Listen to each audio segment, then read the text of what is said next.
I've added some notations to the map. Specifically, I don't see why you wouldn't know that dot halfway down on the left is Neverwinter. You just the X that says Cragmaw Hideout is the cave that you guys just went through, and Nice. the Tribor Trail. You were told to go on the Tribor Trail, so I labeled that as well. And there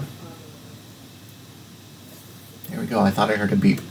Is anybody not on the map? I don't see anybody on the map. Let me refresh. No, I don't. There's no people on the map. Do you see the map? Oh, yeah, indeed. No, Yes. there are no tokens on the map. Yep. I was gonna say. All right. They'd be little itty bitty tokens. Tiny. All right. So the group worked its way through a bloody and brutal Cragmaw cave hideout. A couple of our heroes were dropped to near death but revived. You managed to clean out the whole cave and rescue Sildar. Yep. And I don't know if I showed this, so let's do this really quick because this is a new D&D feature. So there's Sildar, Nice. and what else do we have?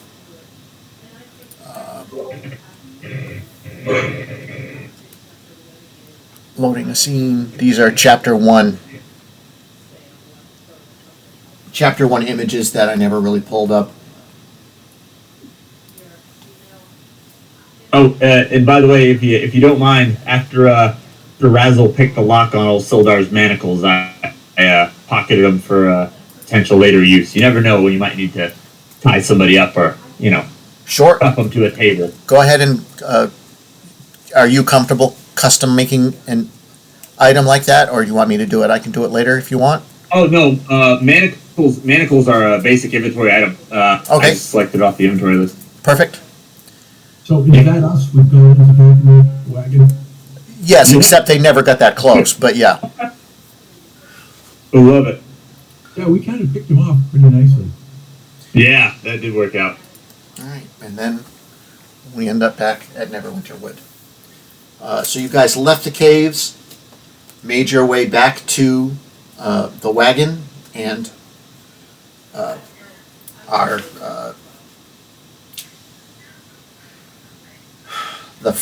our friendly canine companion.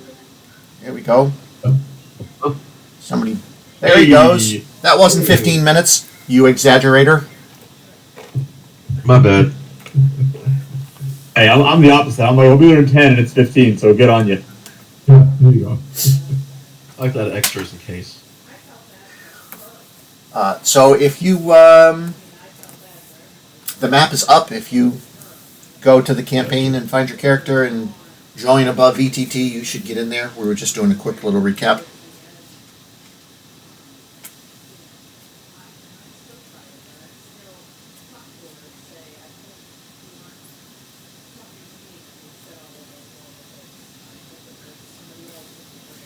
And give me a yeehaw when you make it to the map.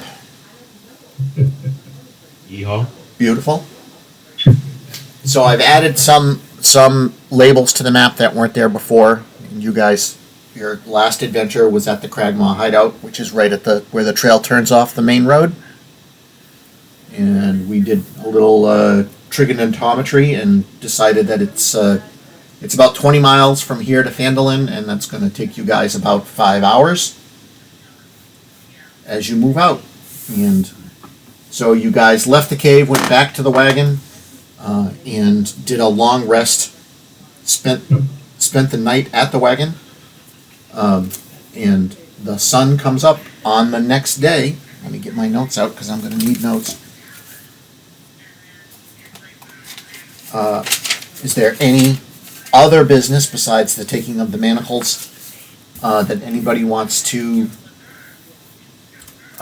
take care of? Anybody who's a human can give themselves heroic inspiration, because you get that after every long rest.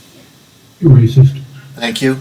And Whisper, by unanimous decree, gets heroic inspiration from the last session. And so everybody, Whisper thanks you. I see everybody made it to level 2 on their character sheet. Did I don't rightly remember. At level 2, can the bard give heroic inspiration first thing in the day to a couple of people equal to his proficiency bonus? Or is that a level 3 treat? A level 3 would be a subclass, so it'd probably be level 4 if it wasn't level 2. It might be a subclass feature as well, though. It's hard telling. Let me, I've never even heard of it. That's a really cool feature, though. let me see. Yeah, I'm not familiar with it either. Kind of like sings a good morning song, and then everybody gets a. Oh, that's an origin feat for musician. Does that? It's entertainer. Gotcha. Is it entertainer? My one Yeah. bard. Let me go characters. The face-to-face game I actually play in. I'm currently playing a bard.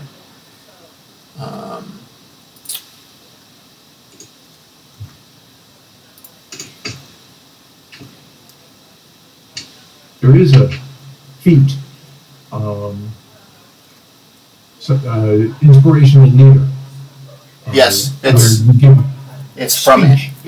from So entertainer. again, it's definitely a feat called musician. Yeah. And it's an origin feat you get through the entertainer background. Yeah. Encouraging song. But again, like I was saying, the feat Yeah. is called musician, and it's encouraging song. Yeah. Quarter long rest, musical instrument for proficiency, with proficiency for inspiration. Yeah. Perfect. Yeah. So Okay. I don't have that as my background. I went noble, but I was actually thinking about taking the inspirational leader feat when we hit level 4. There you go. Perfect. Nice. Look at him, all assured he's going to live that long. Yeah. Fingers crossed. Oh my god. It just makes it that much more painful when he dies. And you have all this plan laid out. Yep. Make a good NPC the next time you run a game. All right. So unless there's other business anybody wants to attend to before we take off, as I sneak a drink, we'll progress. Sildar, while he has recovered all of his hit points from the long rest that you guys took, he's obviously despondent with his current condition, but he gets up on his horse, and he's gonna lead Grundon's horse, and you guys can work your way towards Phandalin. Excellent. Does Sildar still have points of fatigue? Not to get too technical on it. Did he have fatigue? I know It doesn't. You didn't say anything about it in particular. Let's I see. guess you have to check the manual and see if it says anything about it. But it just you said he was injured, but I healed him up and then he got the long rest, so Yep. he might be ship shape. Blah, blah, blah, blah, blah, blah, blah. it'd just be good to know before. He does any other- not currently have any levels of exhaustion. Okay. Excellent. He was just And then I gave him that short sword, so he's got a basic weapon at least to defend himself. perfect. So he's yes, he was just down to 1 hit point and bound and restrained, so he was in bad shape. Good deal. All right, so you guys head out. The weather is. Well, how is the weather? How do we think the weather is? Let's come here and let's say the higher the number, the better the weather. What do we think? The weather's really nice. Oh, it's gonna be really nice. Good. going to be really nice today, A little windy, you know. and just enough to keep the bugs away. So you guys travel throughout the day, and early afternoon. Let me get over to my things, and it's very nice that I purchased this adventure on D&D Beyond, and it's very nice. They give me all of the maps and everything, but it is not organized at all in the way I would organize my game. So let me just. Logically. Well, yeah, the way I would do it. All right. So early in the afternoon, a rutted track emerges from a wooded hillside, and you catch your first glimpse of Phandalin. Nice. The town, and let's see if this changes. There we go. The town consists of 40 or 50 simple log buildings, some built on old fieldstone foundations. More old ruins, crumbling stone walls covered in ivy and briars surround the newer houses and shops, showing how this must have been a much larger town in centuries past. Most of the newer buildings are set on the sides of the cart track, which widens into a muddy main street as it climbs toward a ruined manor house on a hillside at the east side of town. As you approach, you see children playing on the town green and town folk tending to chores or running errands at the shops in town. Many people look up and smile as you approach, but all return to their business as you go by. So we should. Can you see that? You can't see that. Why can't we see that? Because it's on the wrong map, I bet. Can we do that? So I see it looks like a couple roads leading in, one from the north and one from the south. Which direction are we coming in from? So, I assume the north if it follows the previous map, but I wanted to check. That's what I thought too. yes, the northern trail is the way you come from, yes. So you came from up here Excellent. to Tribord Trail, and you come down through the road. So the town green, I just, I did that, and it resumed my map. There we go. Get it more centered. Wonder why that doesn't show. Hold on. Brown looks around and he says, well, nothing's on fire. That's a good sign. Yep. Now, Sildar knows where we were supposed to deliver the wagon. He does indeed. 1 second.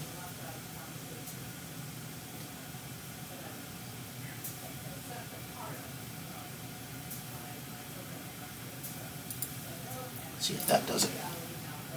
There it is. Okay. So 13 is the town green, and I gotta adjust this map. That's a setting that don't use the DM map.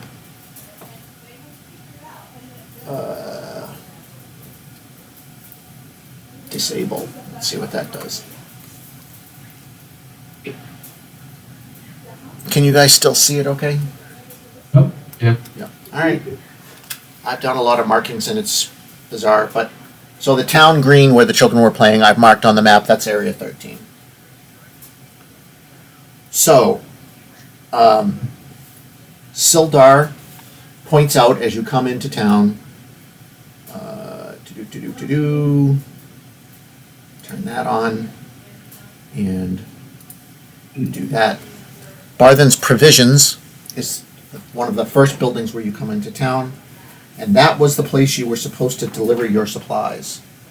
And he also points out here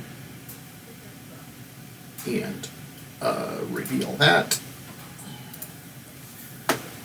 One of the next buildings down the road is the Stonehill Inn. And in the center of town, opposite the town green, stands a large, newly built roadhouse of fieldstone and rough-hewn timber. This is called the Stonehill Inn, and Sildar says that that's a place that you could easily book rooms for the night while you're staying in town. All right. That's the in Barthen's Provisions, and where's the last thing? That's good for right now. So as you come into I was gonna town, say, shall we swing into Barthen's and lighten the load? Just deliver the whole wagon, right? Well, we've got the Lion Coaster supplies as well Oh, for the other. But I guess maybe Barthen's folks will know where that is. Yep. I imagine it's a small enough town, people probably all know each other. So where it is. So Barthen's Provisions is the biggest trading post in Phandalin. It stocks most ordinary goods and supplies, including backpacks, bedrolls, ropes, and rations. The place is open from sunup to sundown.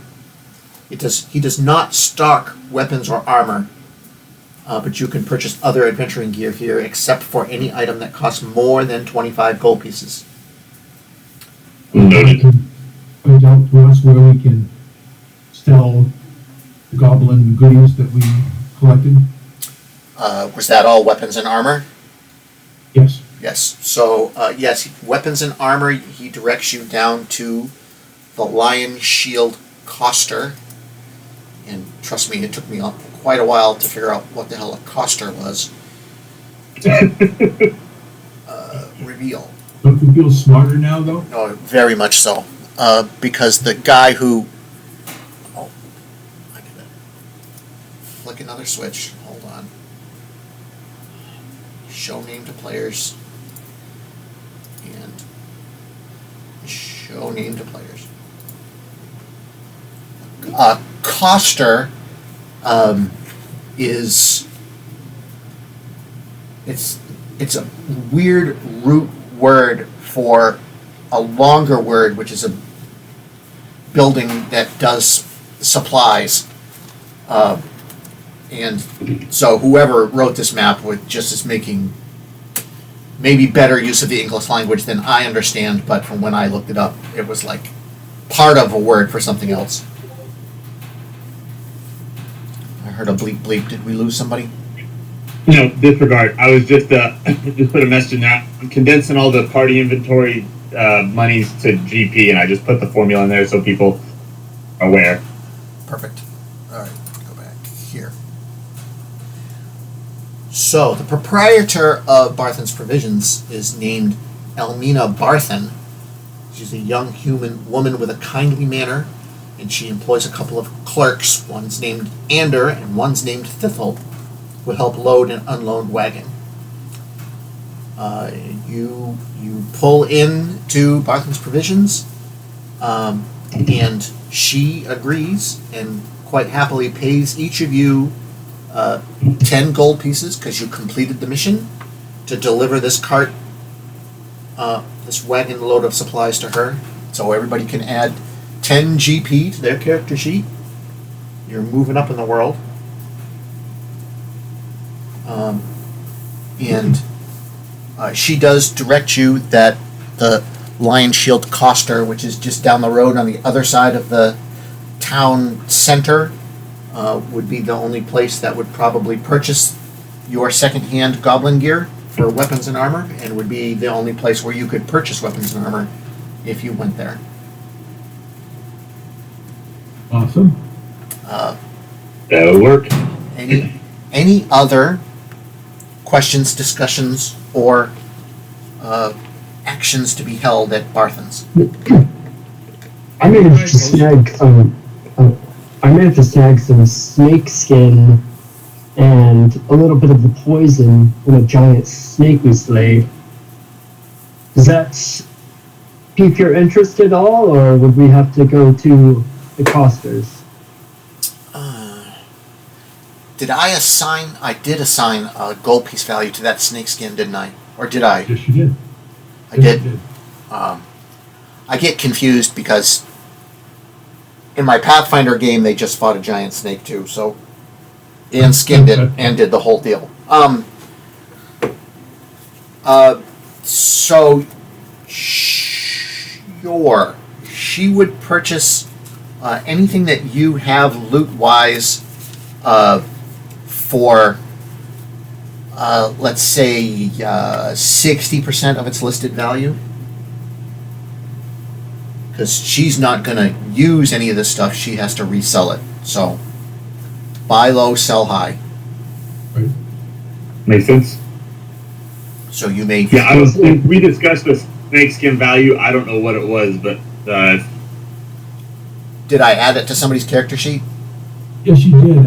It's not in line, and it's not in party. Walker, do you have snakeskin in your pocket? I know I added it myself just to keep track, but I don't have anything in my inventory. Okay, let me do a quick.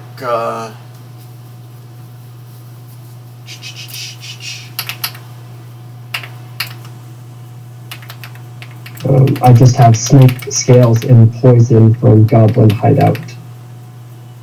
Just as a reminder. I had also added serpent venom to my gear because that was something I found in the actual items list. So I was like, oh, well, that's easy enough. But it doesn't have an assigned value for it on the list. So yeah. Okay, so giant constrictor. What's it? A constrictor? Doesn't matter. It's a snake. Who cares? It's not constricting much anymore. Not anymore, and it's not in the best of shape because it's Unless been. you do make a belt out of him. If you make a belt out of him, you know. That would be great. I thought about upgrading my loincloth, so. We all would appreciate that. We took a vote. We want you to upgrade your loincloth. Can I do this? It will be a cool looking boat. I'm not sure I can do this, but let's see.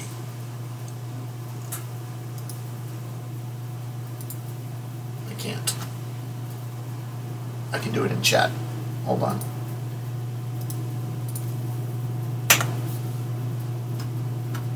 Just because I found it, and it's cool. And make this bigger. So, with a quick Googleization, we'll say that the snake skin would be worth roughly 50 gold pieces in pristine condition. However, That's an awesome snake. it certainly says a skin that is heavily damaged during a fight, i.g. pierced by swords, etc., probably only worth about half of that.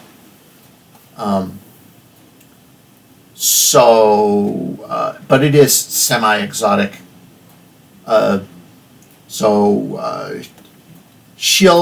You could trade that in for 25 gold in the kitty, and Nice.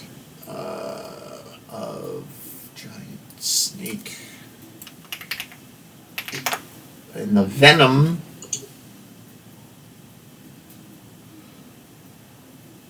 A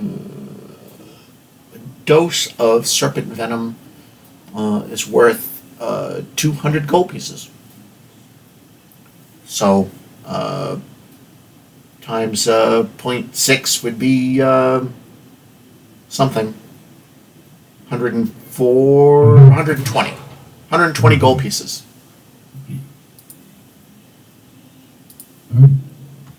I also see in the party inventory Yep.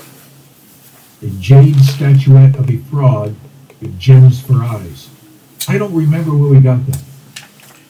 That was in Clark's stash, I believe. I was going to say that's only you had to get it from the thing, so Right. I didn't tell you a page number. Yeah, it was Clark. Yep. Yeah, we didn't get an appraised value on it originally, no. It has no money on it at all. Clark. Being only second level characters, A we jade could use arrows and swords a lot better than a jade statue right now. statuette of a frog with tiny golden orbs for eyes. We stock on So that will fetch you 24 gold at Barthen's. Okay. Now, question. Yes. Can one of our more persuasive characters attempt to haggle that up a little bit? that. I was actually about to ask that.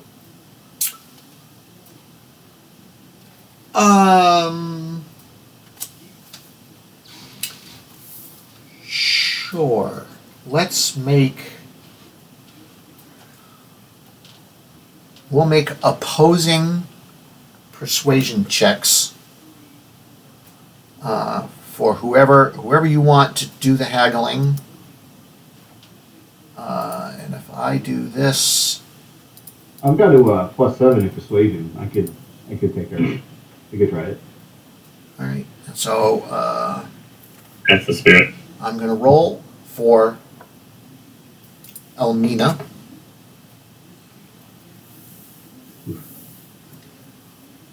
All right.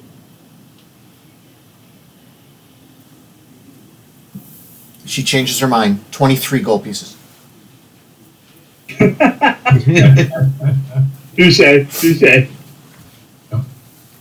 Razzle is pretty good at determining the value of items. I don't know why, He just is. just a thing he does. Yep.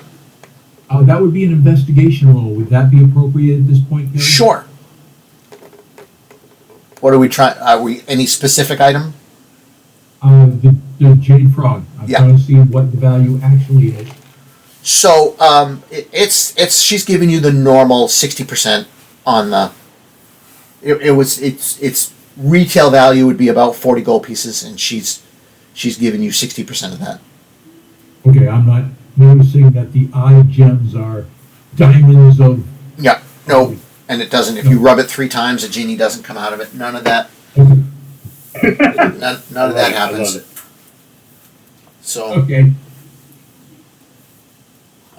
Good. Whisper steps in and looks and asks, "Is like, are we able to acquire any healing potions from you, or is that in another shop?"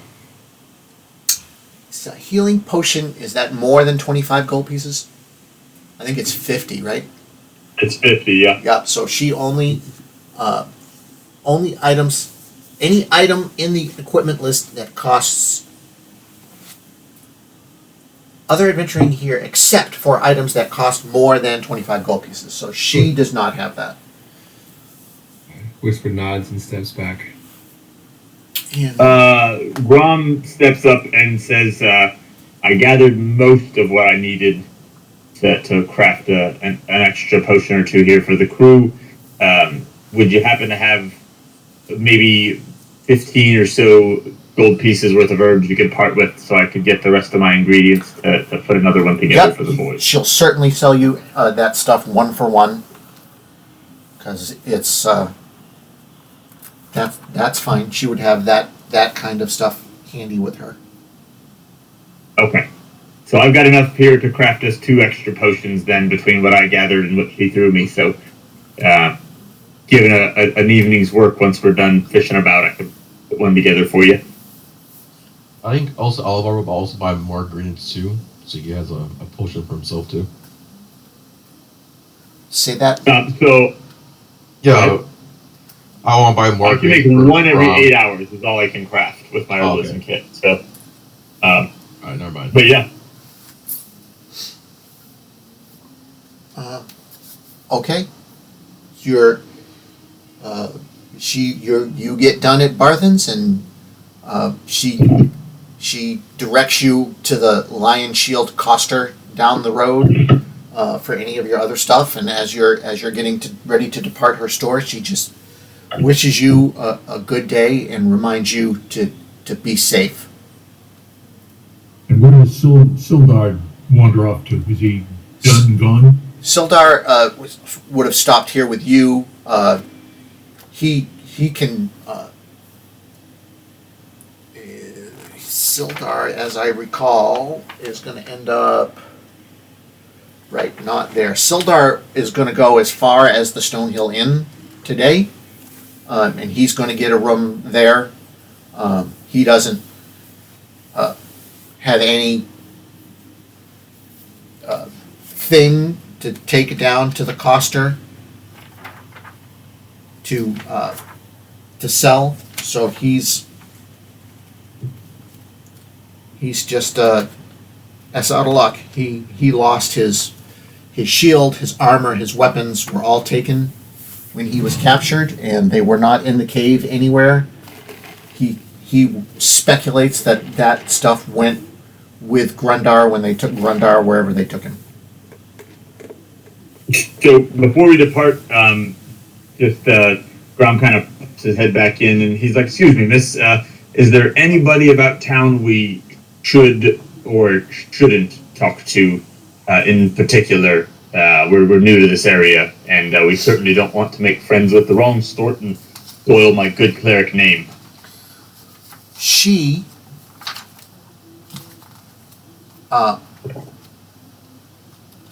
says that there is a fairly unsavory group that has taken up residence in the town, and they're easy to pick out because they all wear red cloaks. They call themselves the Red Brands, and they're fairly unsavory and have been ne'er-do-wells in the town over the past couple of weeks. And so if you see a group of them hanging out with red cloaks, it's best to stay on the other side of the street. Red cloaks, red brands. How original. Do they? Do they have anywhere we more likely to find them than others? Anywhere we should avoid, per se, or just about anywheres? Well, she kind of points out the back door, and if we do this and do this, and now on the map, kind of southeast of Barthen's Provisions, there's a new marker for the Sleeping Giant. And she says the Sleeping Giant, the Red Brands have been hanging out in town at the Sleeping Giant quite a bit, which is a, let me find that quick description. Sleeping Giant is a rundown tap house. The watering hole at the they're end taking of over the brew house. So you would certainly find some there, because they seem to hang out there quite a bit. Very well. Last question before I go. I need to get a set of Smith's tools so I might need to do some touch-ups on some of this gear before I sell it. Is there a blacksmith somewhere here in town, perhaps?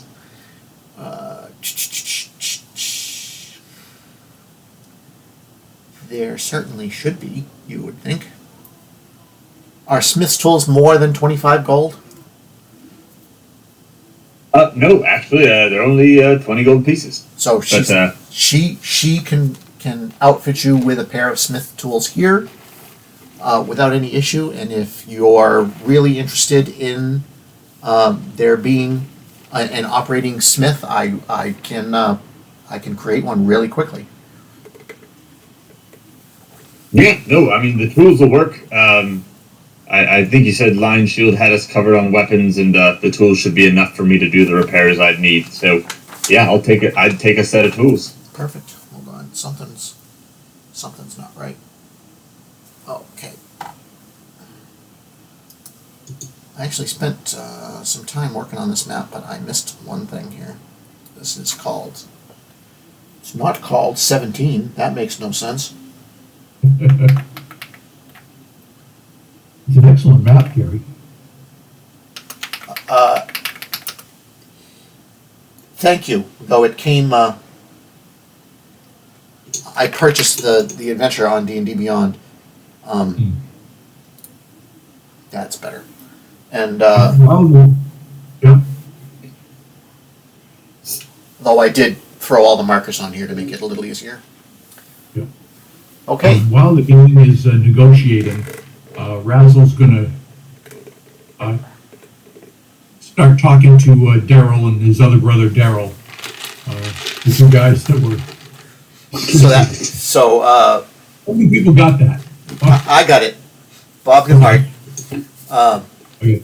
Ander and Thistle, yes. He's going to drop the names of Wave Echo Cave and Cragmar Castle. But he does it very cleverly. He doesn't just say, where's the location? He's doing his rogue thing with his clever banter. Okay, and which Which of your many skills would you like to apply to this? Well, it would probably come out of performance or persuasion. Both of them are only a +3. Okay. But, So it doesn't really matter. Here's how helpful I am. We'll average those +3s together to give you a +3. see, you can do math. I can, and you can make a roll. That's beautiful. A 22. So Cragmaw Castle, and what was the other thing? Wave Echo Cave. Wave Echo Cave. So let me make a history check. And these guys are not the cream of the crop in the IQ department. Yeah, that's So kind of where I put the Daryl and Daryl Yeah. together. So one guy gets a 10, and one guy gets a 2.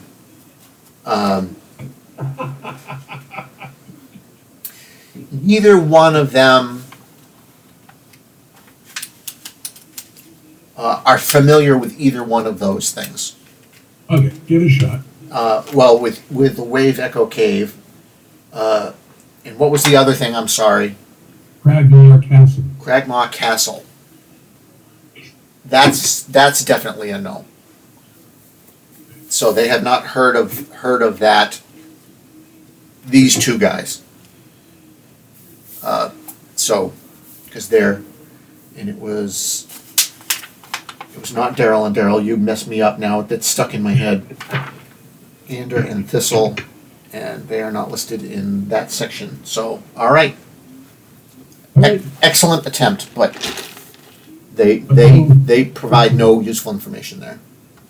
Correct. Okay. Let me look. What's this person's? This is Barthen's Almina. Is also not there, but she does. What does she know? Yes. So Almina admits that the red brands are making it hard on everyone. They've actually been shaking down some local businesses and flouting the town master's authority. And she knows that they frequent the Sleeping Giant tap house. That sounds like a hook to me. I would like to ask her who is the town master. The town master. Beautiful. Look how almost like I prepared for this.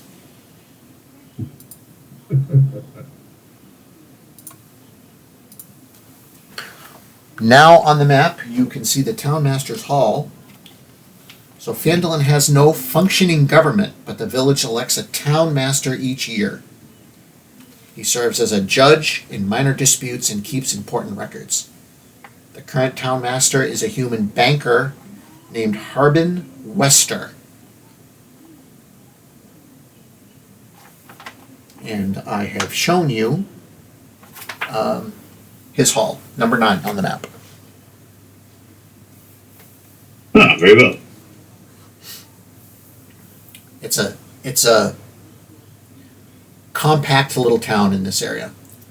As a reminder, Phandalin was once a much bigger town, but was destroyed long time ago. I don't remember the exact battle. There was a battle, and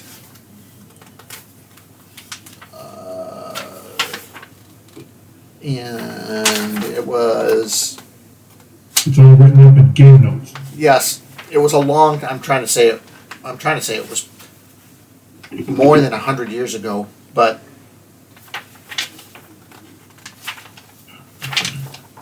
there we go. We're getting closer.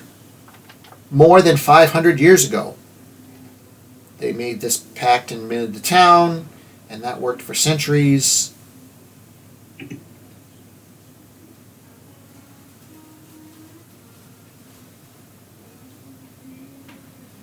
Right. 4 centuries. So it's been at least 200 years since the town was originally destroyed, and it's in the past 50 years it has come back to this state. All right, let's go on to the Lion Shield. See if we can get anything for the Goblin armor.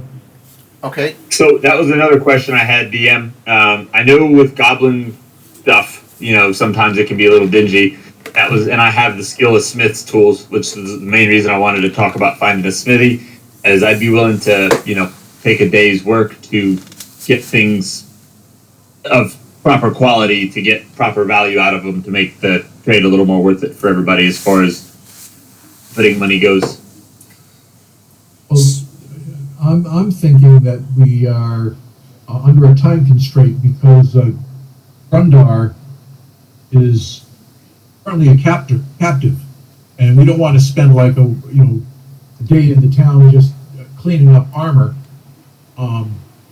just to get some extra gold pieces. We could keep the stuff and come back and do it later, but I personally, Razzle thinks that chasing after Gunter, Grundon, quicker rather than slower would be better. Okay, hang on. Well, we still got to find the castle, of course, which, that could be a journey in and of itself. But I figure it's almost, it's already afternoon. We're going to be here probably for the evening, possibly through the night. So being well rested, I could sacrifice some sleep to get things in order and sell it in the morning, especially if it's, whoever this person is we're about to meet tries to super lowball us. I'd much rather either fix it and sell it at a different time, or, like I said, lose a little sleep to get it squared away and sell it in the morning, kind of a thing. So we just want to maximize after all the hard work we did. Yep, absolutely. And I think that one of the red cloaks, with Walker sitting on his chest, might be able to tell us a little bit more about Cragmore Castle. We've got a lot to do in town. Yes, of course. Yeah, on the Lion Shield, I'd say, to drop off the rest of these goods and see what else we can figure out. Wonder of wonders, if you look behind the Lion Shield coster,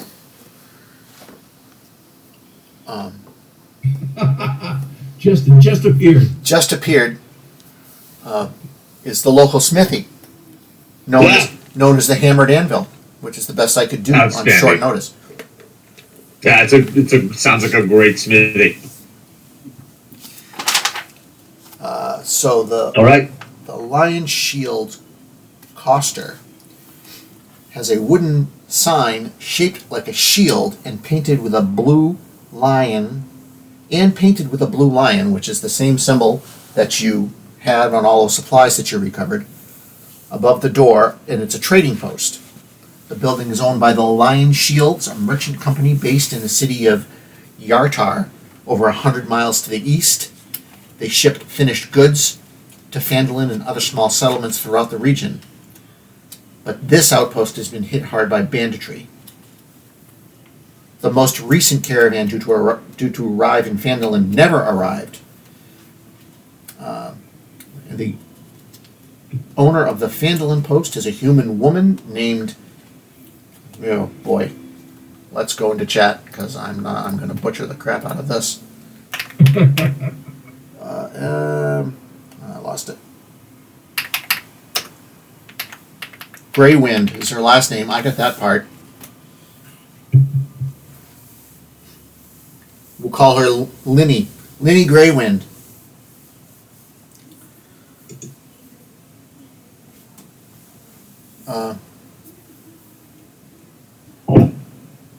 Hello, Linny. Hello. We found some wares with your symbol on them. Beautiful. But these belong to you. She says, yes, they do. Those would be the supplies that were waylaid from our last caravan. She offers you a reward of 50 gold pieces if you would return them to her. And she says, if you return those to me, I will pay you 50 gold pieces as a reward, and I will be in your debt. I will help you in any way that I can. Of course. I'll also ask her that while we're giving her supplies back, maybe this would be a good time to see if she knows anything about Cragmaw, or possibly any other bandit groups or goblin groups in the area.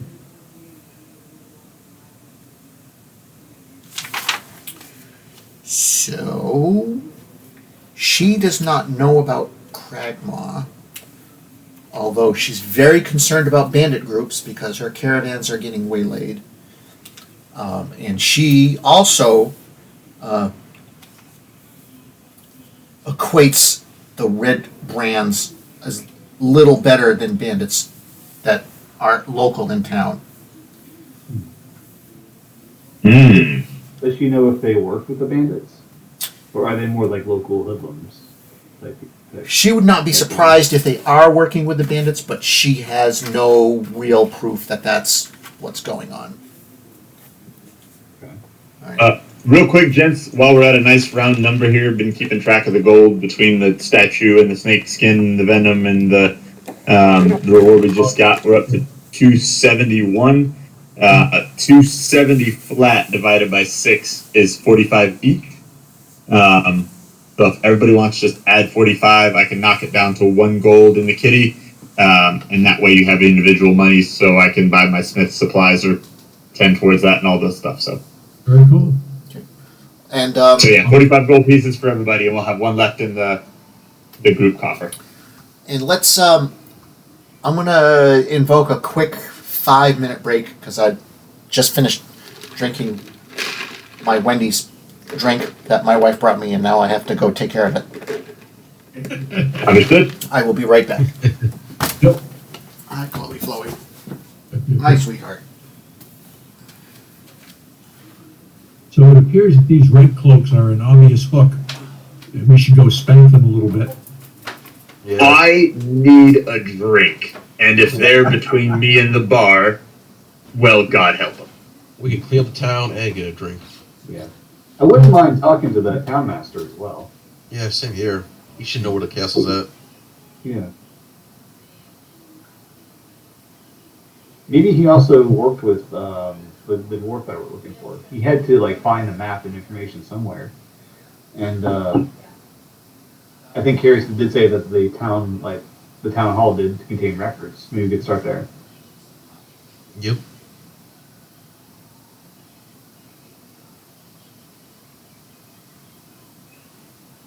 Sounds like a plan. Yeah. I'm here for it. Yeah. We should also stock up on arrows Yes. and anything we can use. Did you get the calthropes back? Yes. Yes. Razzle has a stack of ball bearings, which you deploy them in a similar manner, but they produce a different result. I also found out I also got caltrops too. Nice. Somebody say chop suey? Yeah. I'll drop sweet. Caltrop suey? Indeed. Okay, sorry, ready. Much better. Okay, so I'm thinking, guys, all the plans are sounding great, but I'm thinking Razzle could peel off from the group now and just go sit in the sleeping giant so that it looks like he's not part of the group. Oh, yeah, the unassuming scout. There you go. Indeed. So that's what's happened, Carrie. Razzle's going to the sleeping giant just to get a drink. I'm just going to keep my ears open, not going to cause any trouble. Actually, before you go, I'm in a position where I can be unobserved. actually, So, before, Ron looks at Raz. Go ahead, you go first. I was going to say, before Razzle goes, since he's going to go off on his own, I'll give him 1 bardic inspiration. Just Oh. in case. So awesome. Thank you.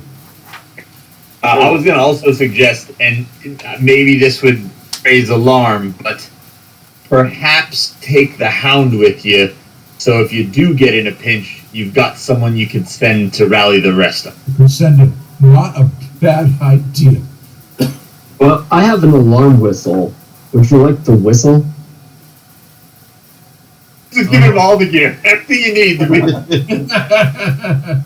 No, I think the dog would be All right. good. Yeah. All right, so Razzle's heading towards the sleeping giant. Yep. And what's everybody else doing? So I would like to. So there's not much else here. I think at Lion Shield, from the sounds of it.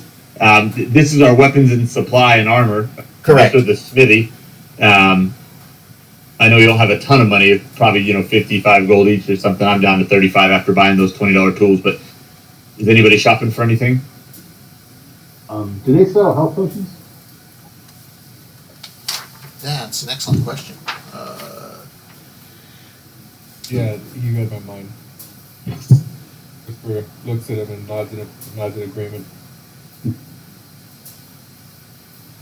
So in the back room, Just so you all know, I also did just pick up 2 extra heals with my Channel Divinity at level 2. I can now cast 2 free heals a day that are unattached from my other spells and things. So, not to say don't buy potions, but I've got some bolstered healing as well.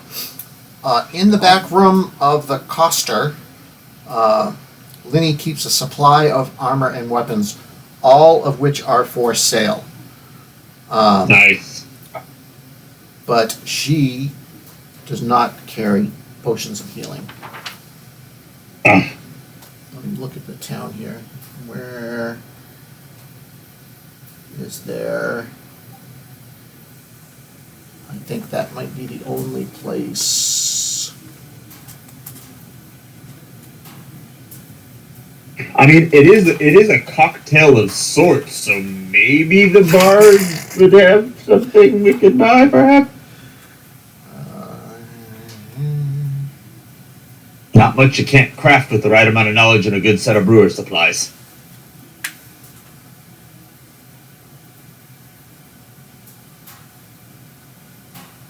Okay.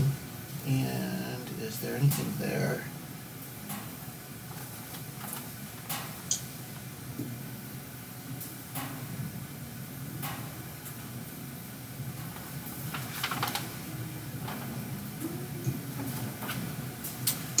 So, Linny there says she does not carry healing potions, and really there is not an apothecary currently in town, or an herbalist. So they're not, she's not aware of any place in town where you could buy one.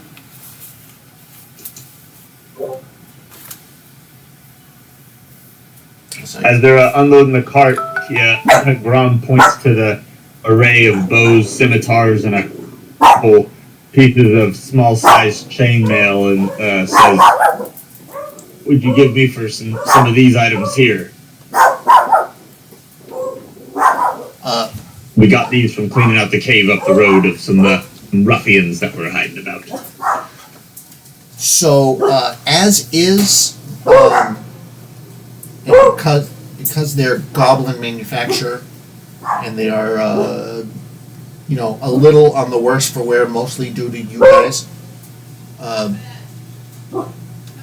Instead of the 60% that you're getting for loot at Barthen's, this stuff would be at a 40% value at the Coster. So if you kept a track of how many of each thing, you can just multiply the math and take 40% of that, and she will. At the very least, she can take the raw materials and bring them over and have them refashioned into something decent and still make some money. Very well. Well, I think what I might do is go get look into the raw materials myself next door there at the smithy, and see if I can't clean them up a bit for you, and maybe we can work a stronger bargain there on the back ends. Okay. We can. You have proficiency in Smith's tools? I do, as every good dwarf should. Okay, so it's approaching mid-afternoon here, so 3:30, 4 o'clock in the afternoon. So that's not enough time for you to put in a full 8-hour day today on doing the repairs, I would say. So, if you wanted to take a day and do that tomorrow, I would have you roll with proficiency because you're proficient in the tools. And the higher number you roll, the more I'll increase the value she's willing to pay, not to exceed the normal 60%. Fair enough. Fair enough. Alright. Anybody else before Razzle wanders off down the street looking for trouble?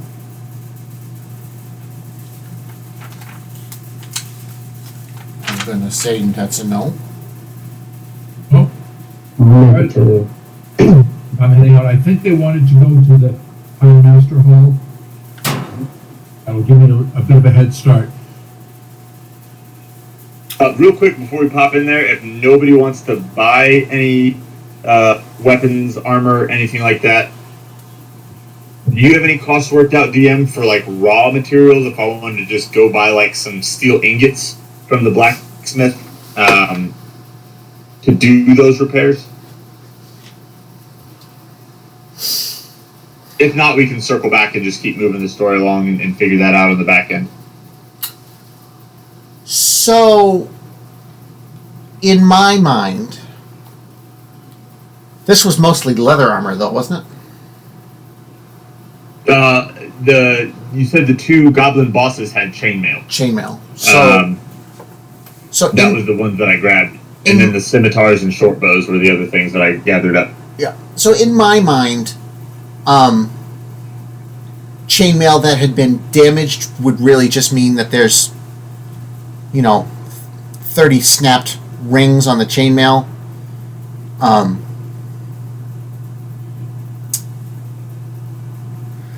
Let's say the owner of the Hammered Anvil, being a stout, wise dwarf himself, will let you use his facilities to do the repairs, and but he'll take what do we want to say? He'll take 5% of the haul from the stuff. Yeah, he's got to fire up his blast furnace, and He's not going all to that kind of stuff. be. He's not going to be working while you're working on the stuff, and Right. Yeah. he'll go so far. He will give you the help action on your roll. Nice. And then he'll take 5% of whatever you sell the stuff for. Excellent. I'm here for it. Perfect. So with me having a professional forging facility now, would that significantly reduce the time with him helping as well to where I could do it in an evening?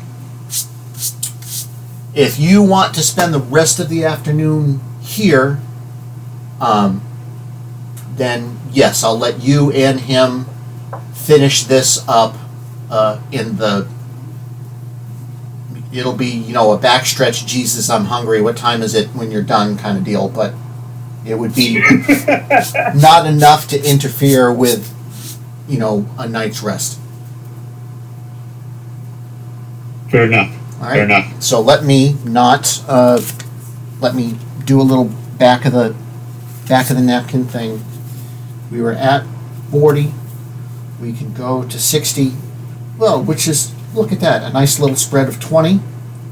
Nice 20 spread, yep. Nice little spread of 20. So you going to make this, can't make it too easy. You can make the proficiency roll a d20, add your proficiency bonus, add 1d4 for the help action, I believe, and anything.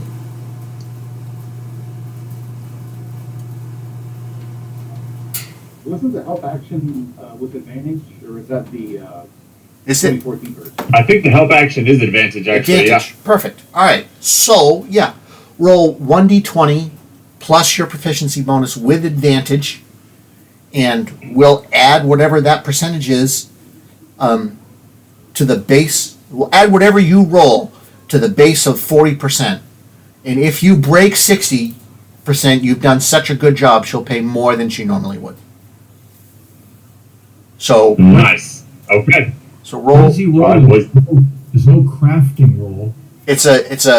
He's got proficiency with the tools, so he can make just a roll with the tools and add his proficiency bonus. Yeah, add your PV bonus and then the advantage for the help. Right. So roll a d. This- Yep. So I've got a +2 here on my proficiency, so let me just click. I'm going to click initiative because that's a +2 as well, just to keep things easy. Okay. Roll it at advantage, Okay. just so it's already factored in there that way. Yep. So you got a 22. Oh, yes, nat 20, boy. So you can do the math, add up the price of the stuff that you're going to give. She's going to pay you 62% of that, and then Nice. you subtract 5% of what she's going to give you to give to the smith. Love it. I will put it in the group coffers here in just a moment. I am okay with that transaction. Awesome. Thank you, thank you, thank you. So that's Grom is indisposed for the rest of the day. Razzle is on his way down to the sleeping giant. Anything else before we razzle dazzle? Yeah, I think we still wanted to be the Town master? right? Okay. Yep. The town master. The town master, the current town master, is a human banker named Harbin Wester. He's a cheerful and well-liked but timid leader. And I would think, where do we go? Meet Harbin Wester.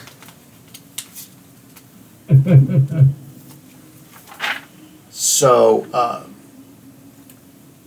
and what would you like to talk to Harbin about? I want to ask for directions for what's the castle called? Cragmaw? Yeah, for Cragmaw Castle. He does not know about Cragmar Castle.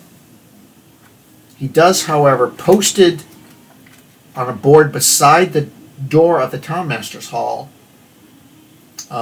there are some official notices. And he's looking for someone to head east on the Tribor Trail, where marauders have attacked several caravans near Wyvern Tor, which is a hilly area. And he's offering 100 gold piece contract to any group that can drive the marauders away. That's something to consider to do. I wonder if there is a... I wonder if they gave me a journal entry for that. Hang on. Journal. We'll be heading out that way. We might be able to take care of that if we have some extra time. Yep. But I still want to find someone in town who might give some information. I still think finding the missing dwarf should be like our top priority. Yeah. So as you're talking to Harbin, Sildar comes around, because Sildar is going to set up his office in the townmaster's hall. And he sees you guys, and he is at least clean now and dressed in clothes that aren't all disgusting. And he offers your party a 500 gold piece reward if you can locate Cragmaw Castle, because he's really wants to get Gundrar back, and he suggests you might find the castle by searching the lands around Tribor Trail for more raiding parties. Okay. Yep. I guess we'll go fight that information. Yeah. I would like to ask the town master if he knows anything about the Red Brands. Like if he has any information of them working with potential bandits. So he says the Red Bands are just a mercenary guild, and they're not all that much trouble, really. And you should make a perception roll.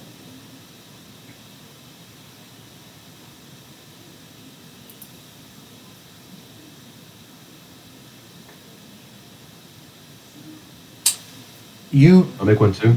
Yeah. Anybody who's there can make a perception roll, so that would be everybody except Razzle and Grom. Okay? Show off. And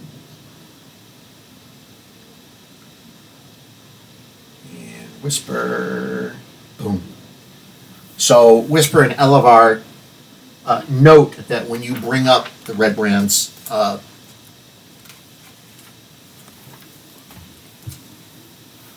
Harbin, he gets a little flush, and an obvious bead of sweat forms on his brow and trickles down the side of his face. But he's like, no, they're just a mercenary guild. We don't want any trouble.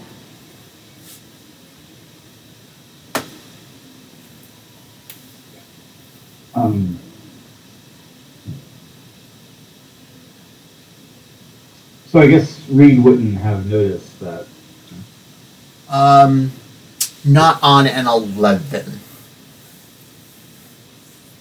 Whisper looks towards Walker and subtly tells him, like, I don't think this man's telling us the truth. You're a big man. You think you could? You think you could intimidate him for a little bit of truth? Yeah, he looks real nervous. Walker chimes in and says, unfortunately, guys, despite my big burly appearance,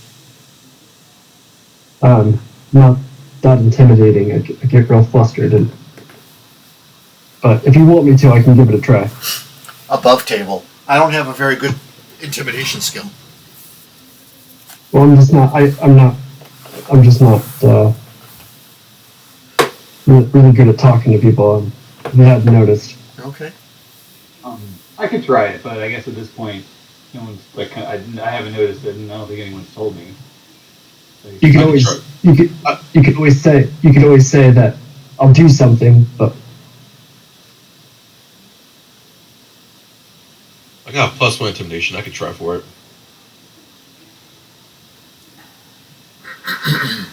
Almost 0. I'm gonna roll for it. Yeah. Okay. You're trying intimidation? Yep. Yeah, right before you roll. Oh, there you go. He said, Nice. Dirty 20. What? I feel like Alvar just goes up to him and just like, you're high and something. What's really going on here? He's like, hey, I am just the town master for 1 year. I have to live here as not the town master here in a few months. The Red Brands are more than I can handle. So I leave them alone, they leave me alone. If you think you can do better, I have 2 cells in the back. We can hold probably 6 or 8 of them in cells if you bring them, and we can send them off to Neverwinter for trial and judgment later on. But I don't have any way to deal with them, so I leave them alone. They leave me alone. You know how many they are?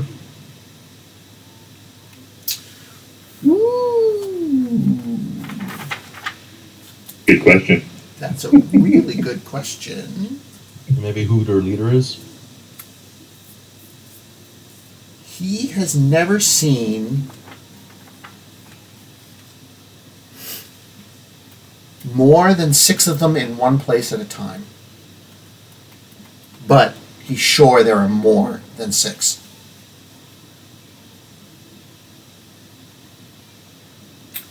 And go back to this page. Nothing in there.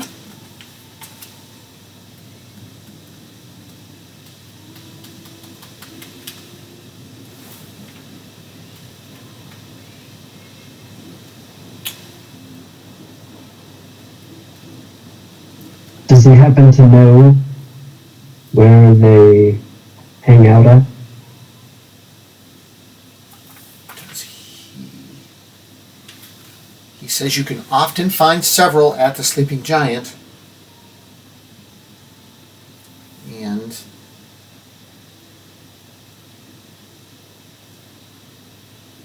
he does not know where the main headquarters are, per se. He doesn't think that they operate completely out of the Sleeping Giant. They hang out at the Sleeping Giant. You can always find 4, 5, 6 of them there, but they obviously don't sleep there. So they must be hanging out someplace else. I'd like to ask him: are they just like locals, or are they any like out of towners?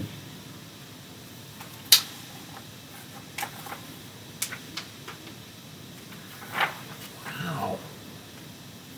All right.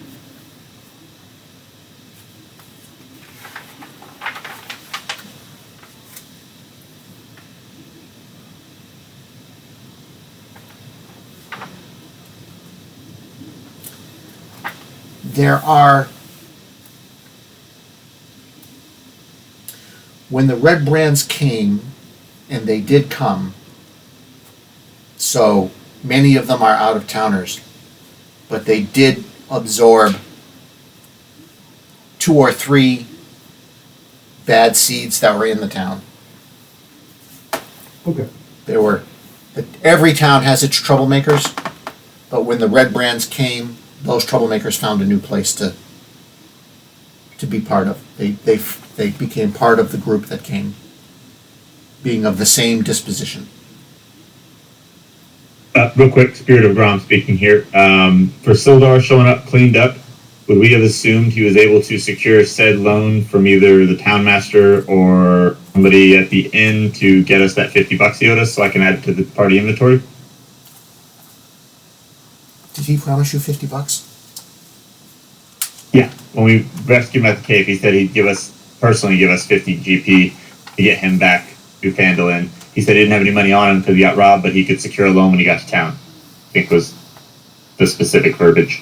So yes, he will be able to secure that loan and pay you the 50 gold. If not today, it would be tomorrow, so you can add it at this point in time. Perfect, thank you. Back to hammering. Yep. It's really hard not talking into the group when your character's apart. It's killing me, dude. I am a fucking extrovert like a motherfucker, and I am dying over here, but I'm listening. Yep. I'm listening. I'm sitting here, ask him this, ask him that. No, I can't, I'm not there. Okay. Anything else for our fearless townmaster? Yeah, I'd like to ask him if he'd be willing to pay to have that Red Brand problem taken care of. Ooh. We are out of towners, so we might not be directly connected to him. So if there is any potential blowback, we might not know. People may not know that he was involved.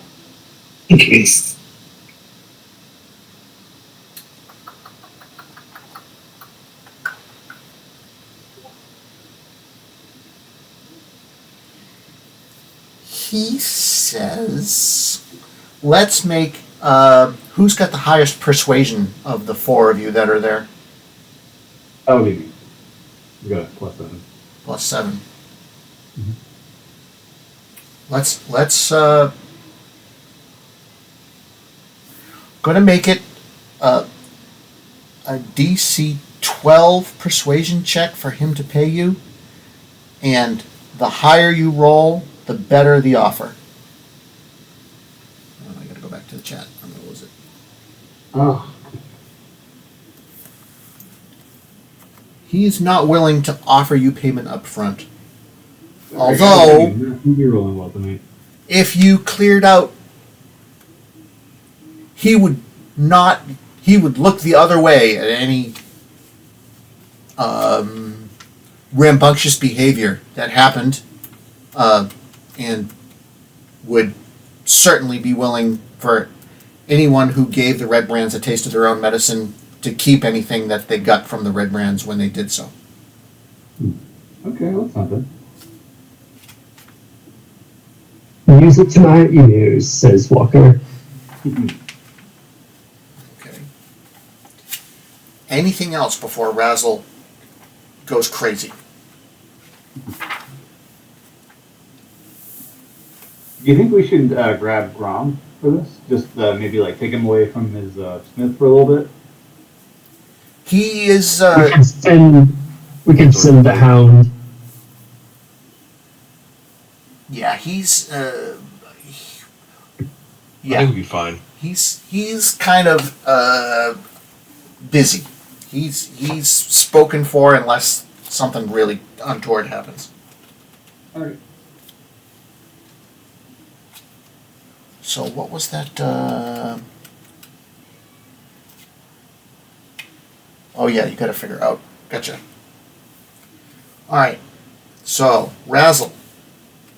All right, so I go into the big giant with my Let, dog let's that is just as big as me. let's not get too Not my carried dog, away. but that's the pretense we're doing here. Take a seat, No, wait for no. So the sleeping giant is a ramshackle tap room at the east end of town, and several disheveled, surly humans linger on the covered porch, perched on an empty ale barrel, or leaning against the wall. They all wear grimy scarlet cloaks, and their stares are fixed on you as you approach.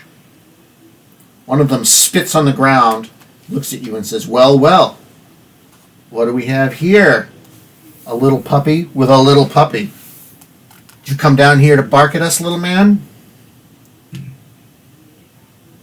All right, I am going into deception mode. I'm a traveling real estate developer, and I got my eye on that mansion up on the hill. Does anybody know much about that? Who the current owner is? If it's for sale? There's a finder's commission involved in this if you get me hooked up with the owner. So paint in your mind the picture. One of the guys leaning up against the wall, one of the guys sitting on the barrel, one of the guys sitting in a chair with his foot on the rail, tipped back in the chair, looking at you through his slotted eyes, another guy standing off to the side. And you mention the building up on the hill, and the guy in the chair leans forward, and the chair slams down on the ground. He looks at you, kind of scratches the side of his nose, and he says, "You mind your own business about that building on the hill, and I suggest you just get out of here, little man, before someone swallows you up, big dog or no." I think I have all the information I need.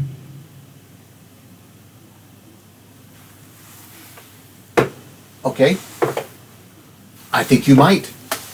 Okay, I back down. I meet the guys. I go back down the road and I meet the guys coming up from the town master's hall, and I tell them of this transaction. Perfect.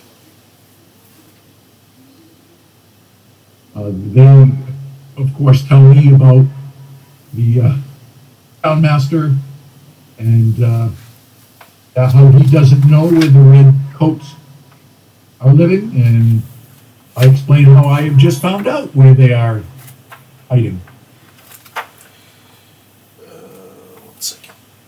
Where will I find the appendix? And I know it's on the right side. Rebel?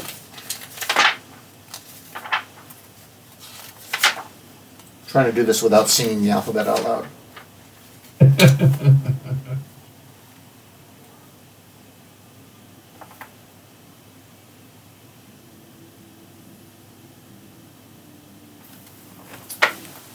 And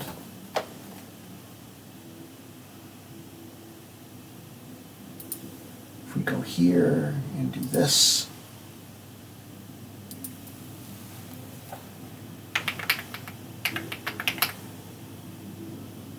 Oh, I love it. That probably means we're not going to. Probably not, but that's okay. Okay. Let me get back to where it was.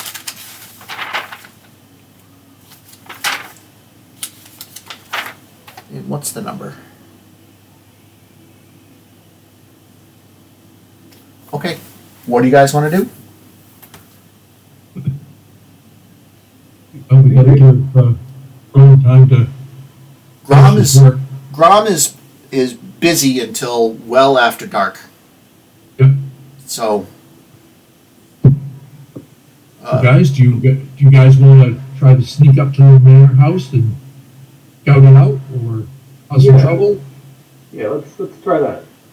I'm on board.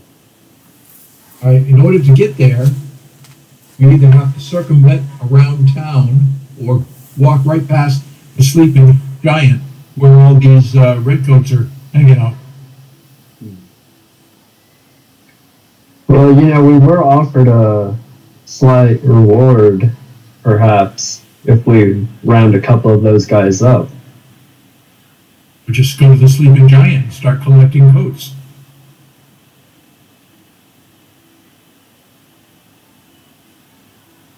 Or we can grab a drink or two first. We can do that. Yeah, let's clear out the giant, get a drink, then clear out the manor. Okay, I wasn't able to make it inside, not without giving up my deception. So I don't have any scouting information for you about that. And I don't know whether you'll have any better luck. You are bigger, so you might. So, yeah, we can give it a shot. When Razzle was there, did it look like there was around the back where he could sneak in? 1 second.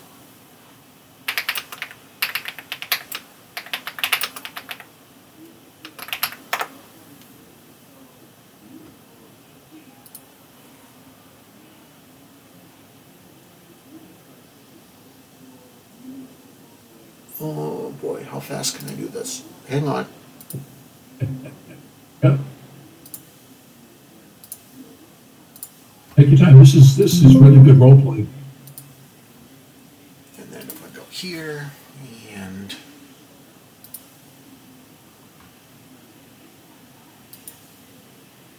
chapter 2.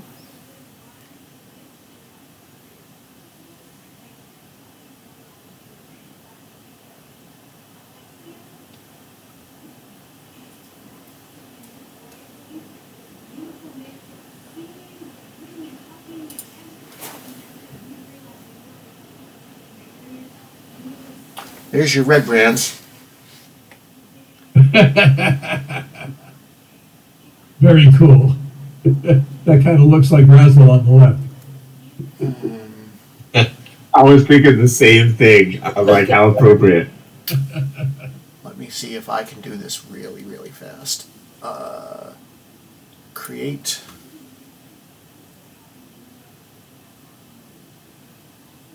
Can we throw your game off, Gary? Are we doing stuff that you didn't expect?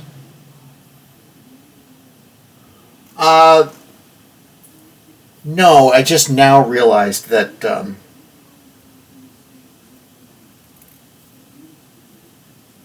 they didn't include a map for the red brands for the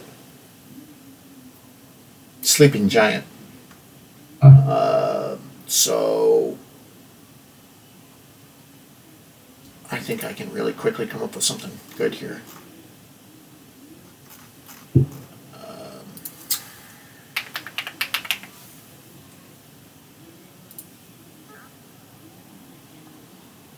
I'm just singing sea shanties and pounding away. I guess cave shanties would be more appropriate, seeing as how we don't like water.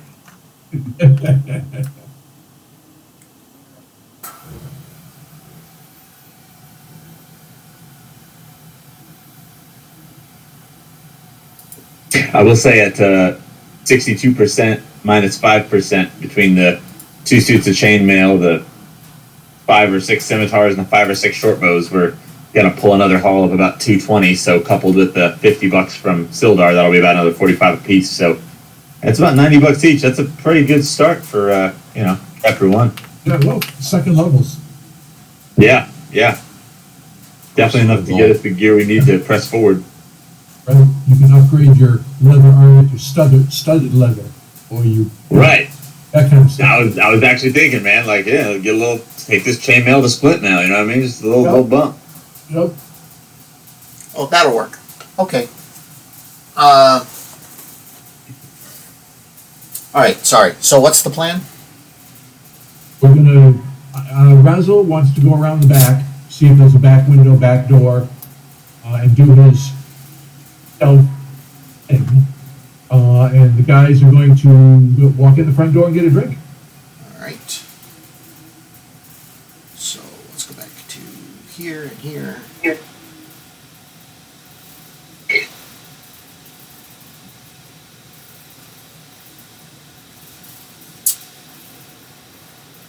All right, so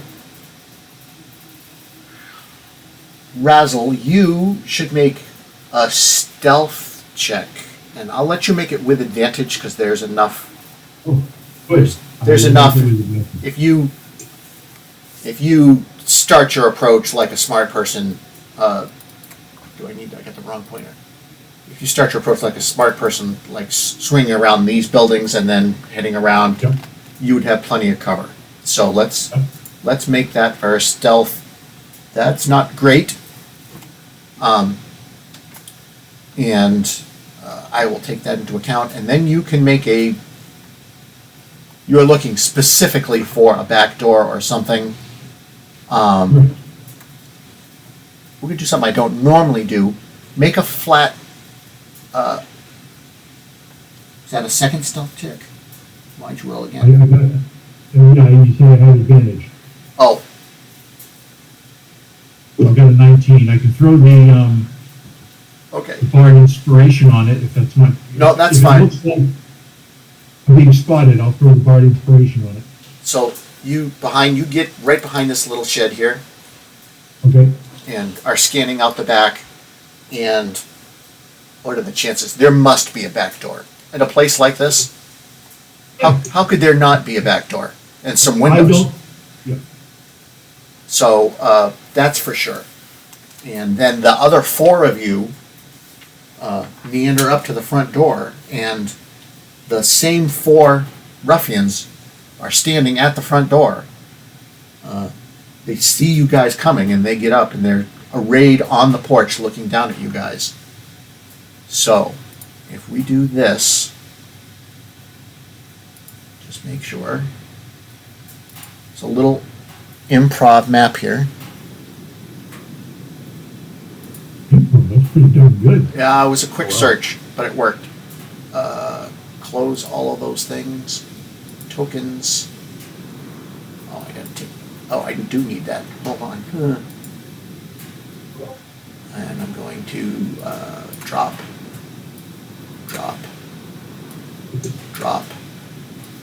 and drop. And then get rid of that. And we go players. And who do we have? We have Elevar, and we have Reed, and we have Walker, and we have Whisper, and we have. Yep. And what about Drax? Where is Trax? He was with. Yep. No, he gave them to you. I'm just my tokens. Oh, where is he as a token? Okay. I had to find the token. Yeah. All right, and you guys get to within. Let's say. What is that? Is that a ruler? It is. Is this how this works? It is. You guys get to within like 20 feet, 25 feet of the porch area, and you get just about the same greeting. It's like, you guys should just not even bother coming here. This place is not open for your business. I'll type up and I say, hey, we've heard this is the place to be in town. I'll take out my loot from a few notes and say, just looking to provide you guys some entertainment and make some money. He says, listen, Hornhead, you just move right along or you're going to get some trouble.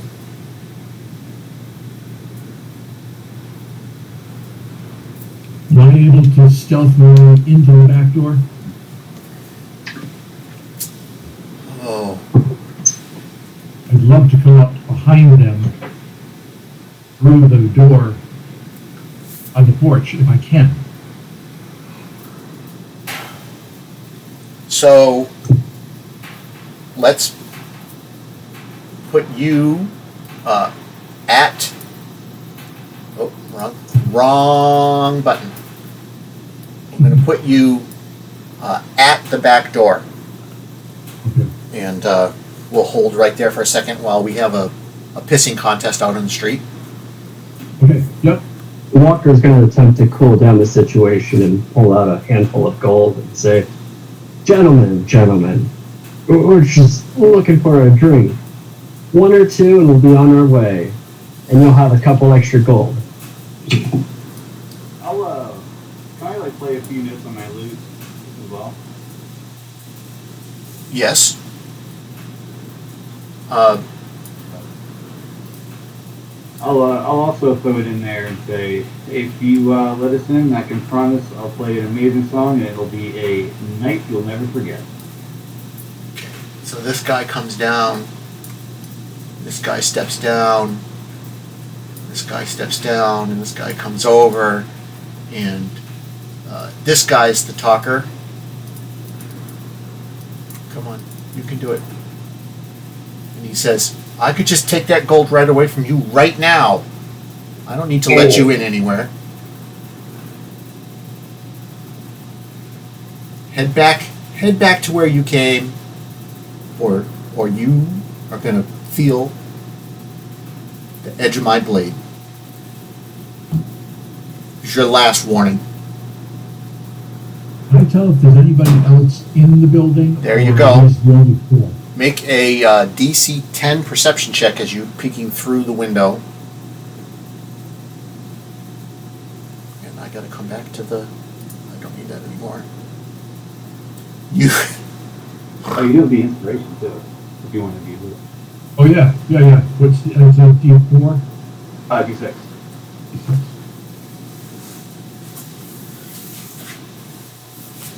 That's one way. That's one way to get rid of it. There is someone behind the bar in the Sleeping Giant. And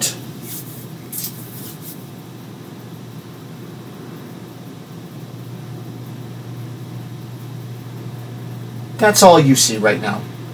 Is there's a, the typical big portly, slovenly bartender in a dirty shirt, wiping glasses with a dirty rag, then wiping down his dirty bar with the same rag, then wiping the sweat off his brow with the same rag. Crack the back door open a little bit and send cracks in. With a little spank on the butt. Send them in there to cause some chaos and some distraction. And then I'm going to try to get from the back door to the front door. Okay. What do you guys do, having been given the ultimatum? Whisper steps up to look at Walker and says, I see you tried diplomacy. I'm unsure if I don't think we're going to be drinking tonight. At least not with them around. That wasn't diplomacy. That was just to clear my conscience. And Walker draws his swords. Perfect. Good All right. line. Yep. All right. So if Let's I go. do this, there we go. And Whisper smirks. And Whisper smirks, and Did he's that. like, I had a feeling we'd be getting some exercise tonight. all right. So 2, 3, 4, that's perfect. So does everybody see, just as a settings check, see the combat carousel at the top? Yep. No. Yep. No. So if you don't see the combat carousel, on the left... I just opened up the flat one that hangs on the left. I don't see the combat carousel on the top. Alright, so the flat one that hangs on the left, if you open it up, there's a little gear icon for settings. Yep. And if you click on that gear, one of the choices says display the combat carousel. Yep, I got it. Okay. So, everybody roll for initiative, and Drax initiative got rolled because he's technically an NPC. I'm rolling in the D&D app because my D&D Beyond has been acting up. Okay. So if you're not seeing my rolls, please let me know. Who was that? Whisper? I think I rolled a 7. Yeah. Yes. It came through, yep. Perfect. Oh, mine's not coming up. Let me roll again. There he goes. Ah. Can you move back a little bit before the combat starts? No. No. Okay. Alright, so we got everybody.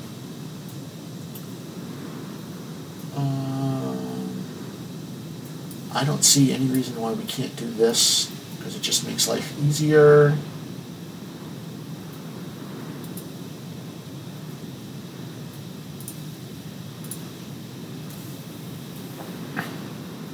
Okay. Alright. Walker pulls out his swords, and the ruffians all grunt in ruffian grunting sounds. And the astigmatic Red Brand ruffian, which seems rather interesting. Got a lazy eye. What do these guys have? Open. And we'll just leave that open the entire time. He pulls a short sword. Do I have to start combat here? No, the timer's going. I gotta hurry up. He pulls a short sword and moves 30 feet right up to Walker. And he's gonna take a swing with his short sword. And he gets a 6, and he misses. And where can I put this? Can I put this? Can I pop this out? I can. Look at that. Perfect. I put it over here on the other screen. And then next is Walker. Walker is going to laugh, and that laugh is going to turn into a mighty roar as he enters his rage with his bonus action and attempts to attack with both scimitars.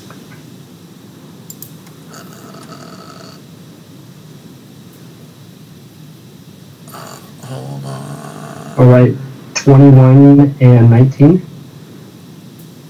1 second. I'm trying to fix the recording. Always display some combat data as a carousel. There it is. Perfect. Just trying to get the carousel to come up on the recording. So, so you are attacking with 2 weapons, is that a thing? Yes, I am using the scimitar and the Nick feature.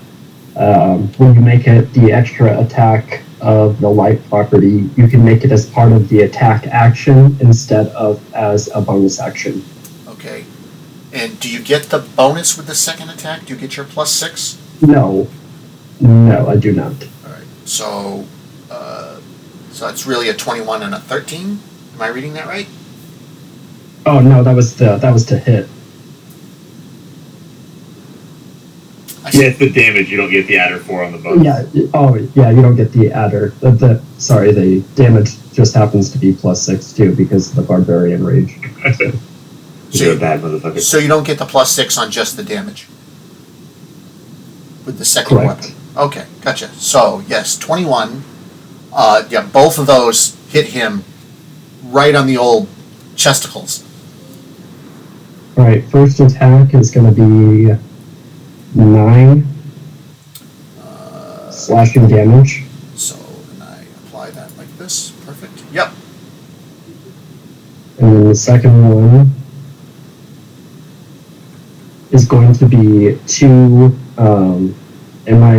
I'm guessing my barbarian rage feature still applies to it.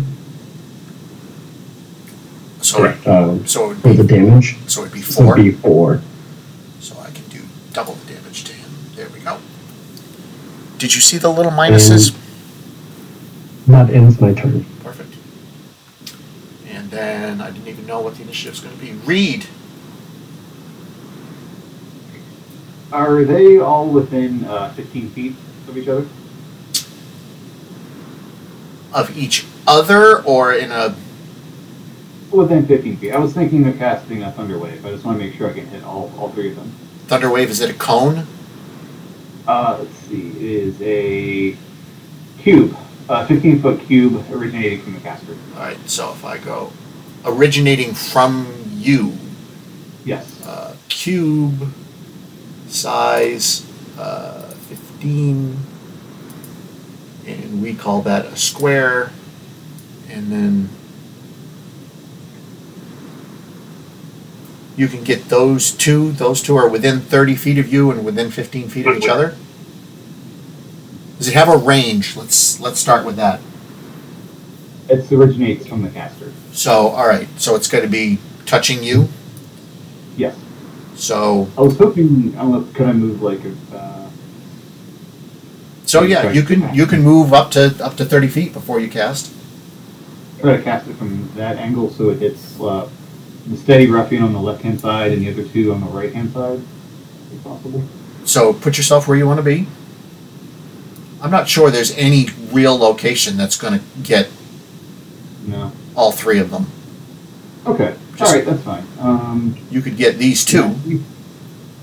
Okay. And in that case, I will.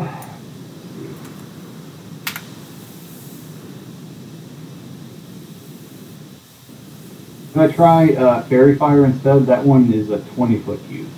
That one does not originate from the caster. That's within 16 feet. Or 60 feet. Nice choice. 20 foot. Oh, no, don't move That your... was Grom speaking from the spirit realm. So, yeah, what does read me Fairy Fire? So objects, or people in this case, in a 20-foot cube range are outlined in a blue-green violet lights. Each creature in the cube is outlined. It basically, if it fails its dexterity saving throw, anyone who attacks them will have advantage. Okay, perfect. So I'm going to make 3 dexterity saving throws. So the steady red brand, it's a DC what? 13. 13. He fails. The calculating red band fails. And the purposeful red brand fails. So we can I do will a condition go with my weird. Oh, go ahead. called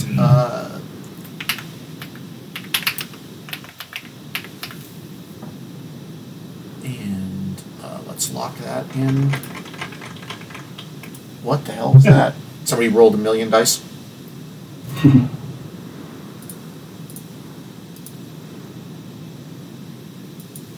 Golf clap from Oh, the spirit no, realm.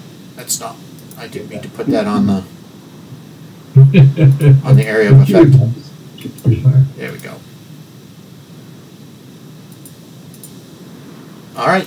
All of those are outlined in Fairy Fire. Any attacks against them will be with advantage.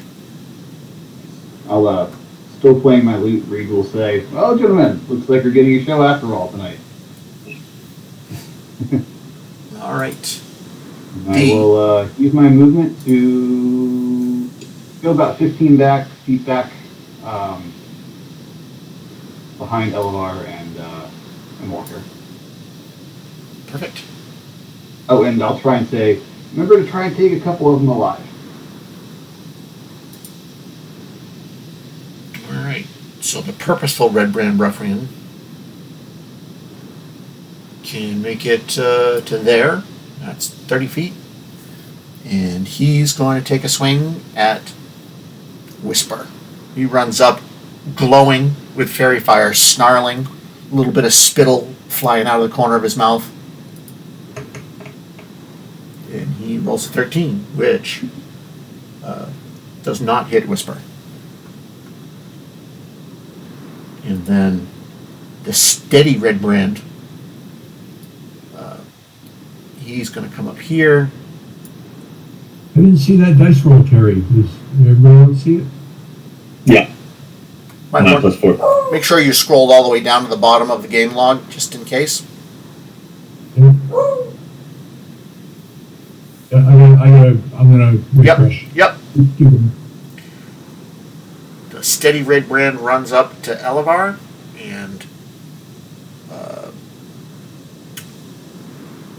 where'd it go? Over here. He's going to make an attack for 13, which also does not hit. And then Drax is entertaining the bartender. And Elevar, it is your turn. Gotcha. Alvar pulls out his halberd, Oof. and he attacks the middle one. Yep. Can't tell which one it is. And it's That's- advantage, right? That's the yes, it is. Gotcha. An 18 hits. Yep. Roll for damage. 9 points of damage. And I can apply that. As soon as I get cleave, I get to attack again, right? Cleave, is it attacking the same guy or the guy next to him? The guy next to him. Okay. I want to Which one? attack the one on top, Okay. the orange ring. And I believe that's just a D10 with no advantage. Do you have to roll the attack or do you just do damage? It's just attack. Just wow my my extra points. So do you have to roll the attack on the second guy? Or does it just do damage on the second guy? I had to roll. Okay. But it wouldn't Yeah, be a roll. D10. It would be a D20 to hit him. Oh, my bad.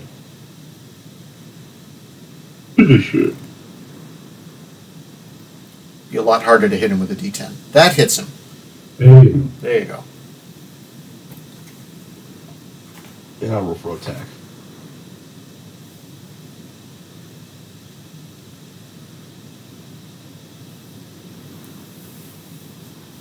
For 7 points of damage.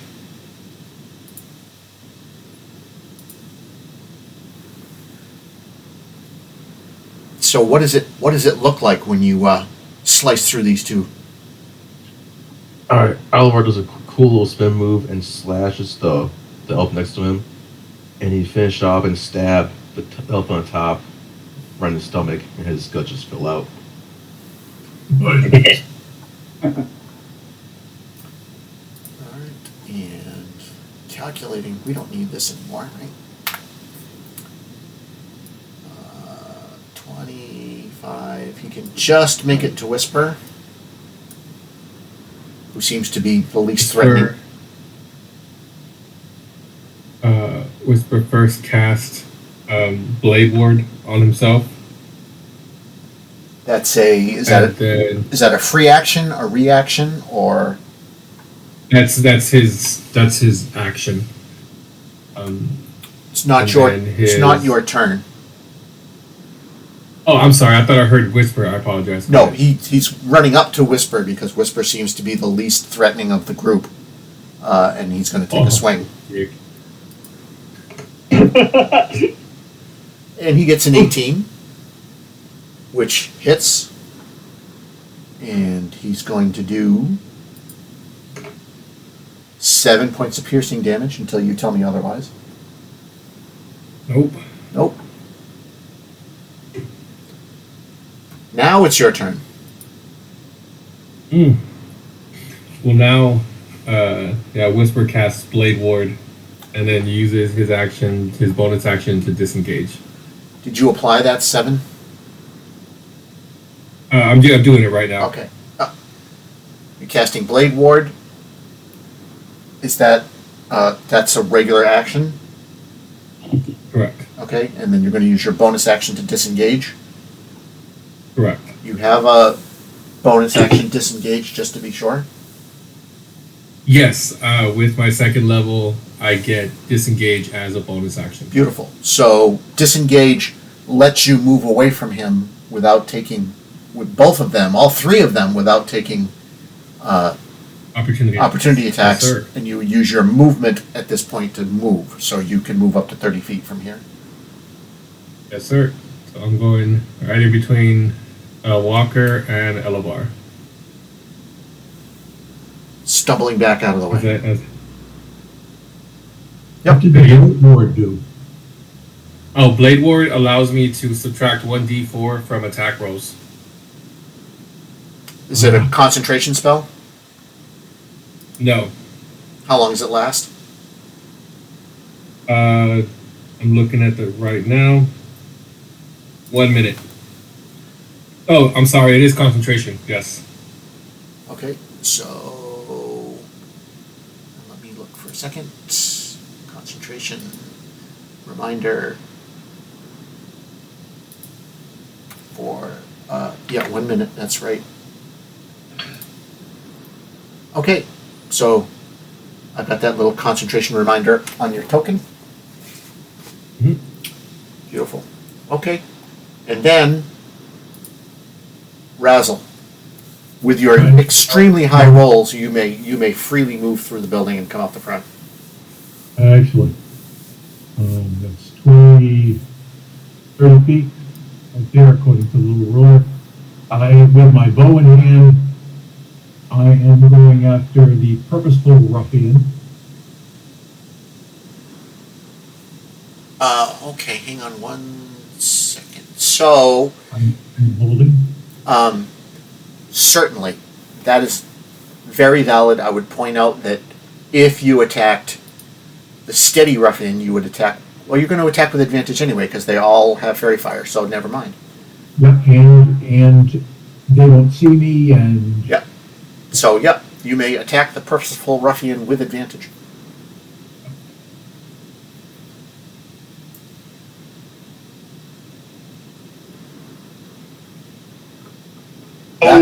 That's a critical.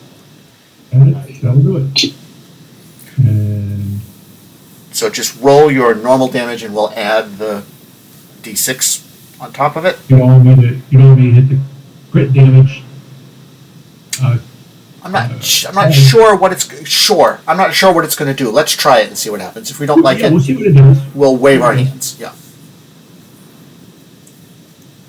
So it just rolled 2 dice instead of 1.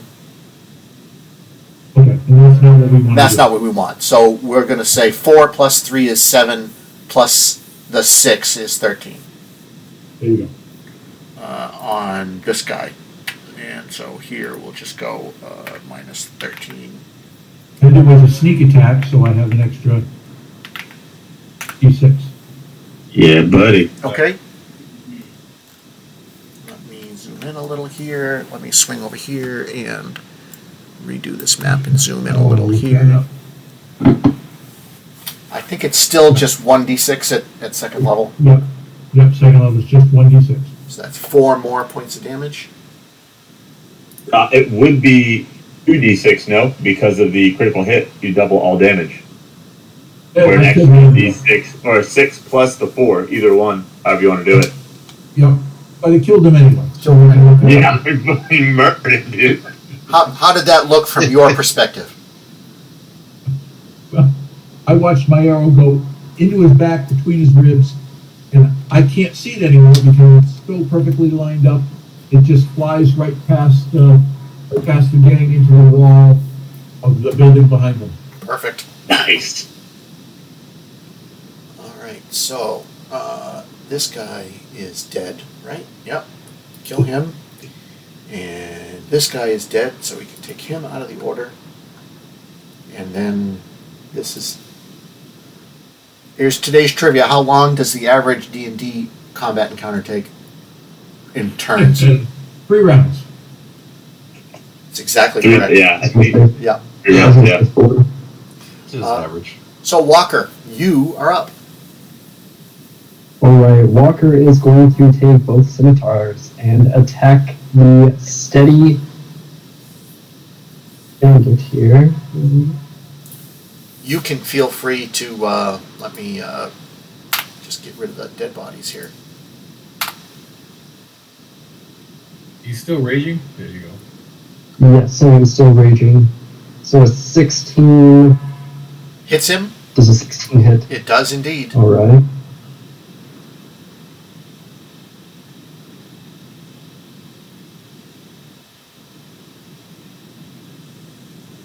Alright, try to roll damage. There we go. Okay. 7 points of damage. What does Yeah. that? What does that look like? Ooh, I am going to strike with both blades, just going horizontal across the torso. He falls to the ground, almost in 3 pieces. Anything Now my else? turn. It's your turn. Okay. Reed.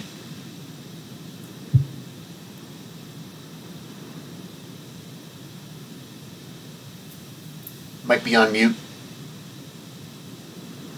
There you go. Should we try and take the last one alive? Yes. Okay. I believe you can just declare non-lethal damage. With melee weapons. Yeah. Right. I was going to use fireball, but since we're going to take a lot, maybe I don't want to burn it. Non-lethal laser. Set firebolt to stun. I'll hit him with a vicious mockery instead. Okay. Make fun of shoes. So I've got to make some kind of saving throw. Wisdom. Yeah, wisdom 13. That would be a negative, Grasshopper. Negative Ghost Rider. The pattern is full. So, 4 damage, and he also has disadvantage on his next attack.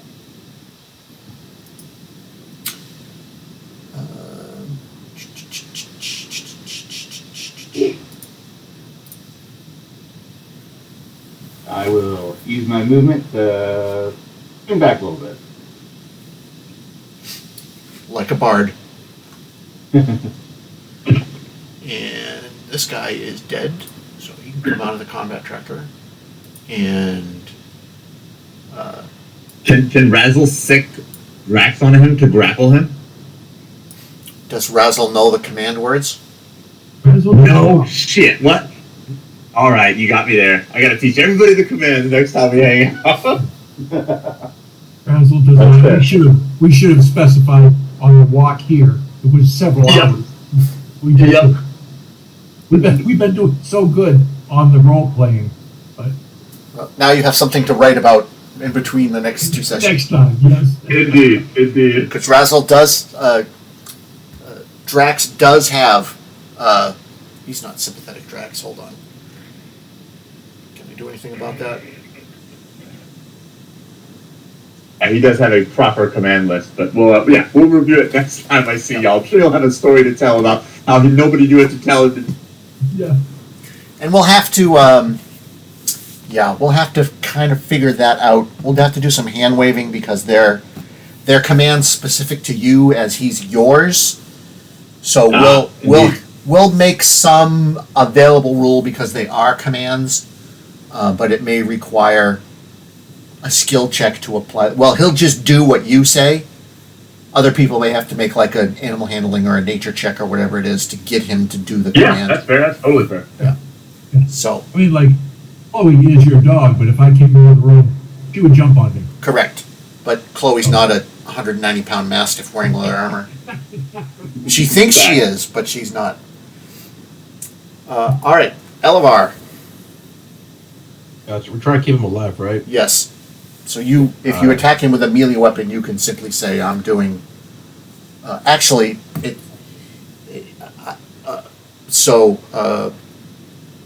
I'm having a stroke. Can I try grappling him?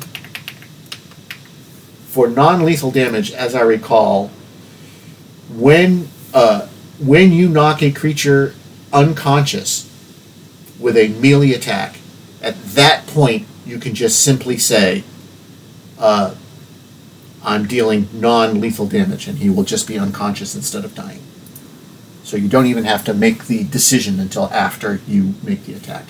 You may attempt to grapple him. That would be an unarmed strike, I believe. That moves into grapple. I think that's the way it works in 2024.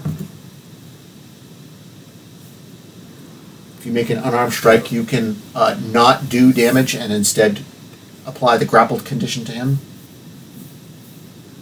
Let's do that. Okay. I'm gonna roll the grapple. Okay. An 11. Oh, with advantage too. Yes, with Yeah. advantage. Oh, yeah. These guys who pay attention to the conditions really torque me off. Hey,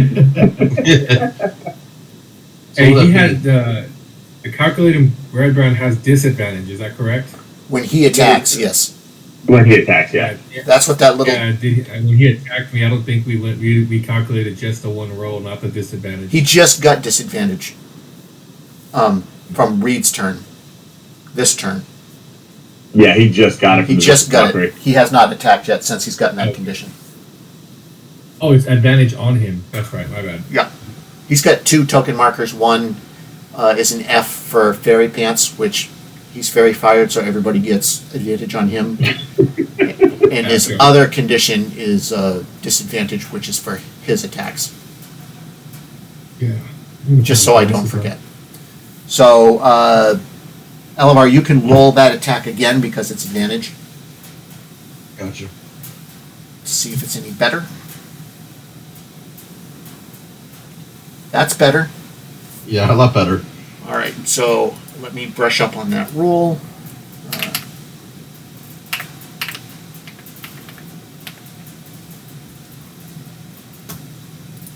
Da-da-da-da-da. The target must succeed on a strength dex. He can choose saving throw of a DC 8 plus proficiency bonus plus strength or dex. Grappling is now an unarmed strike option, right? Grappled creatures, blah, blah, blah, blah, blah, and attacks, blah, blah, blah, blah, blah. Makes a strength or a dex saving throw. Against a DC of 8 plus your proficiency bonus plus your strength modifier. So it's Or, yeah, your proficiency bonus is 2. What's your strength modifier? 3. So that's 5 plus 8, so he needs a DC 13 strength or dex save. He's going to go strength because he's stronger. And he got a 13. So you successfully try to grab him. You actually do successfully grab him, but he snakes out of your grasp. Because he's a strong boy. Gotcha. Gotcha? So It does not do damage. You replace an unarmed strike with a grapple attack.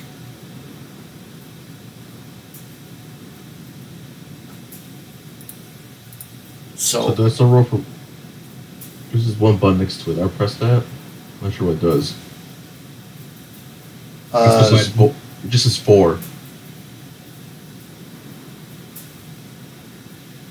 at unarmed strike damage equals ... That's weird.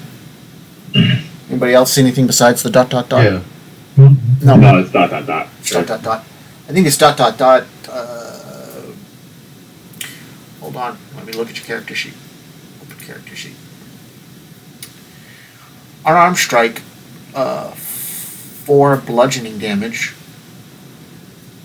Oh, it just does 4 damage. There's no roll.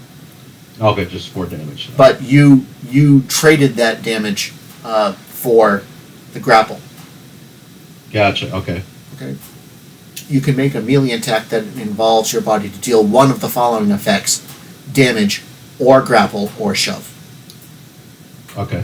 So And so you made a successful grapple, but he instantly successfully escaped because he gets to try that right when you grapple him.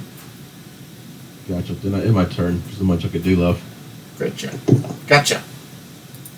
All right. Quick question. Yes, sir. Yeah, I'm on a point of order. Yes. On the grapple, isn't ending the grapple have to be the creature's action, I believe? I don't think to get an immediate counter. I'm almost certain. Played a barbarian last campaign, and I did a lot of snatching people up.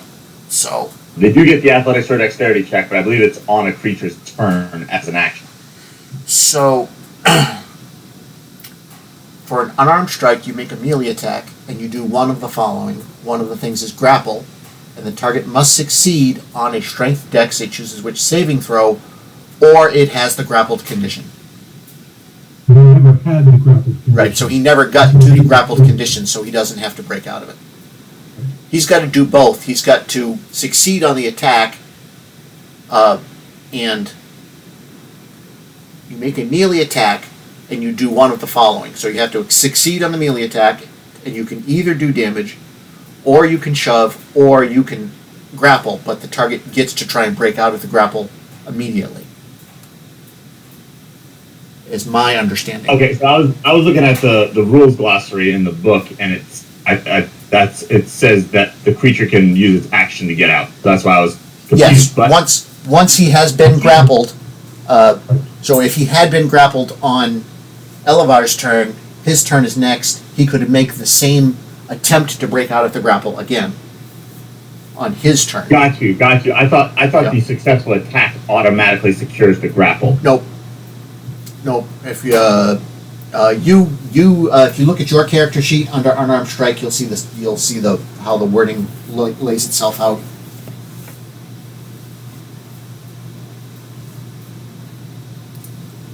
It's my interpretation of it. I will do a little more grapple rules. I'll do a little more digging into that in my spare time, but I'm pretty sure that that's the way it works. Yeah, I just put in the group chat what I saw from the 2024 PHB. But yeah, Yep. So let me pop it open cool. here. That'll work. What happened? Why did it go up there? There it is. Right. Yeah, so that's just a grappled creature. Right. So if he had failed that first check, he would be grappled. But he never actually, he hit with the grappling attack, but the creature gets an immediate chance to break free during the attack, and he did so. Gotcha. Yeah, fair enough. Grappling does kind of suck in D&D the way the rules are written right this second. But Yeah, absolutely. Yeah. Noted. But if he does get grappled, his conditions are fairly severe. All right, so the calculating red brand ruffian. Does he have any skills at all? He has passive perception. That's great. He is going to do what the book says he's going to do.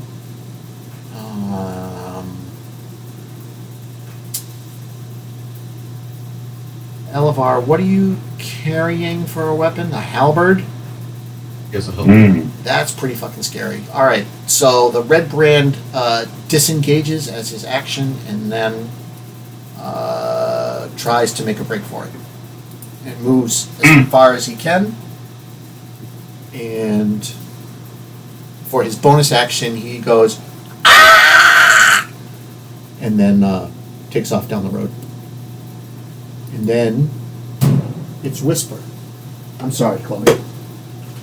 She didn't like that. Yeah, Whisper, frustrated that the calculated red bright got a cheap shot on him, and he's not going to let him get away. Hey, cool! So Look at he that. uses- So, as a quick interjection, because I think it's cool when software does neat stuff.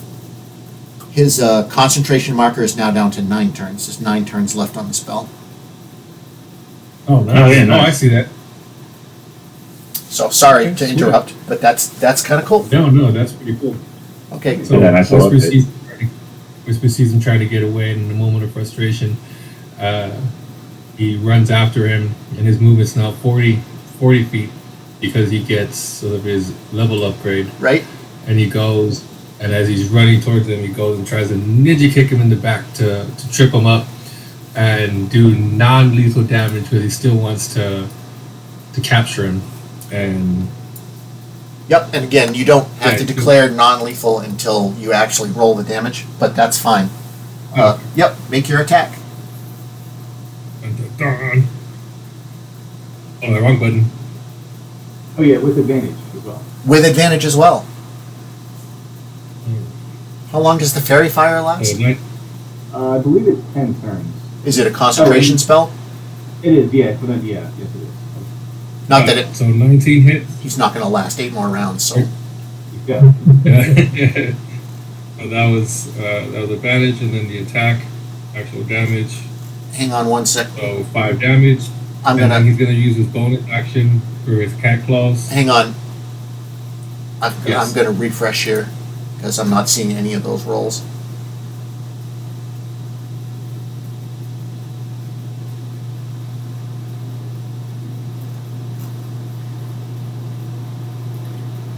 Yeah, I rolled a 15, then a 19.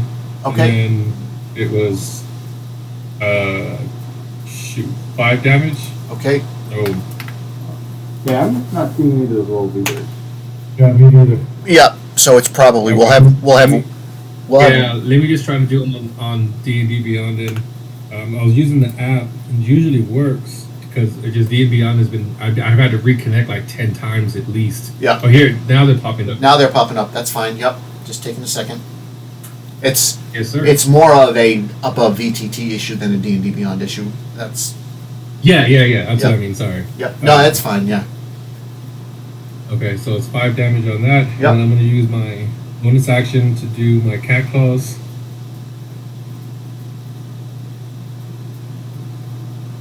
Ooh, That hold on. That's funny. Oh, so close. So yeah, well, he hits on that, and then another 5 damage on him. okay. So, Let's go back to here. so he looks over at Reed and he says, "Reed, knock him out, or razzle dazzle it up, sir. Knock him out." Razzle dazzle.